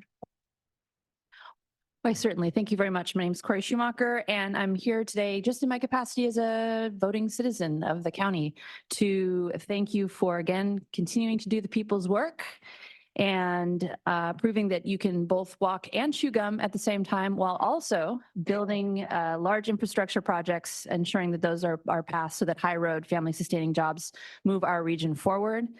Thank you to the board. Thank you to staff who are doing this work. Democracy is a living, breathing, sometimes difficult pulsing beast, and you all are doing an exceptional job keeping your finger on the pulse. Thank you for continuing to bring the public and stakeholders and everyone else to the table in thinking about projects that are important for our region. Politics is the location where we all figure out and negotiate about our future, and I appreciate being able to be a part of this. Thank you. Our next speaker will be B. Mittermiller, who will be followed by Paul. Hello again, B. Mittermiller from San Diego 350. Freeways are not free. We pay for them with our tax dollars, our time, our environment, and our health. Freeways have caused displacement, division, and sprawl development. SANDAG staff is doing their best to update the 2021 regional plan for 2025, but without policies to discourage driving and raising revenue for more sustainable transportation infrastructure, this agency faces an increasingly narrow path to meet state climate targets. In addition, the state will no longer allow SANDAG to assume that local investments in electric vehicle charging infrastructure will reduce greenhouse gas emissions. By postponing decisions, this board faces even fewer options and even tougher decisions. So please address these requirements now. Thank you very much. Our next speaker will be Paul, who will be followed by Consuelo. Bold. The recurring closures of the Los Angeles corridor due to crumbling bluffs is a definite call for action. Is it wise to spend 11 years and $20 billion, $4 billion per average daily rider for the 60 miles from San Clemente to San Diego? Here, passenger use is in decline. Only 4/100ths of California's total cargo is hauled by rail. And alternatives for point-to-point transport via things like Uber and electric buses are growing. Or you could put rail in up the I-15 corridor. We have world-class universities in our region that can help study transportation alternatives, find the best ways to serve our needs. Let's seize this opportunity to redefine county rail transit in an evidence-based manner that safeguards our environment, promotes public health, and encourages tourism and ensures Our next the speaker will be resilient. Consuelo.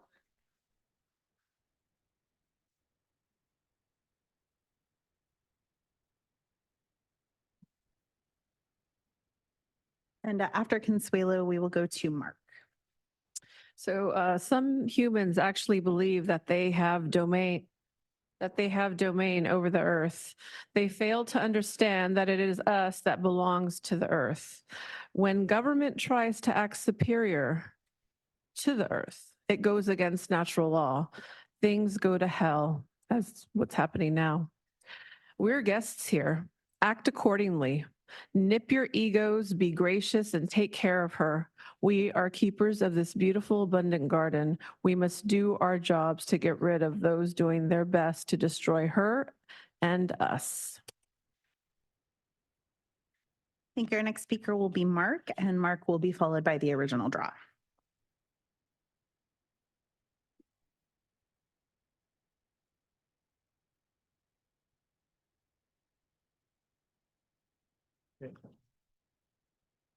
Mark, today you can do the most important thing you will ever do. Google UN Agenda 21 Wildlands Map. It is a color-coded map from the United Nations of their plan for our United States. Most of the US is red, meaning Americans like your kids cannot go there. Then there's a yellow, highly regulated area of limited use, similar to the few Palestinians permitted in Israel. This is totally controlled slavery.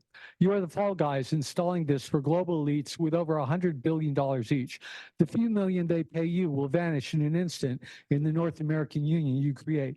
You and your children mean nothing to them, but we can talk to each other and our districts and peacefully stop this. The UN and WEF are the foreign, and the handful of demented people controlling SANDAG are the domestic enemy you swore an oath to stop. Google UN Agenda 21 Wildlands Map. I trust your hearts. Please talk with me if I can be of help. It is up to us. Look at the map. It's very clear that all red and yellow. You won't. Thank you. Your time has expired. Our next speaker will be the original draw. I did have two additional speakers from the beginning of the meeting, Camilla Rang and Angelina Neglia. I don't see you on the attendee list, so if you could please raise your hand if you are still in the meeting. But if not, then the original draw will be our final speaker. You know, it's interesting to go to your other meetings, like the Social Equity Working Group that has been doing work for quite some time now without a real definition of equity. And then you have your DEI council come in and, you know, spend all this time to bring a definition so that, you know, you guys can figure out what the heck you're trying to do. And all of this was a bunch of indoctrination through propaganda to make people believe that you are going to do anything equitable when everything that you're doing is pushing inequity. And you are prioritizing some over the others, and that right there is inequity. Your definition for the workplace, you want everyone to feel valued, respected, supported, and equally deserving of opportunities. But for the public, you want them to have resources and opportunities that they need to have a good quality of life, prioritizing the needs of historically under-resourced and underrepresented communities. Because you have two definitions for you guys and then the public is proof in the pudding that you are not pushing equity, and you guys are not inclusive, and you guys are doing anything but that, but just purporting as if that's what you're doing. Good job. That concludes the public commenters. Okay. Fine. So that concludes our meeting. The next Board of Directors meeting will be the retreat on March 8th at 8:30 a.m. I will hope to see all of you there. And if anybody would like to bike with me, let me know. And we're adjourned.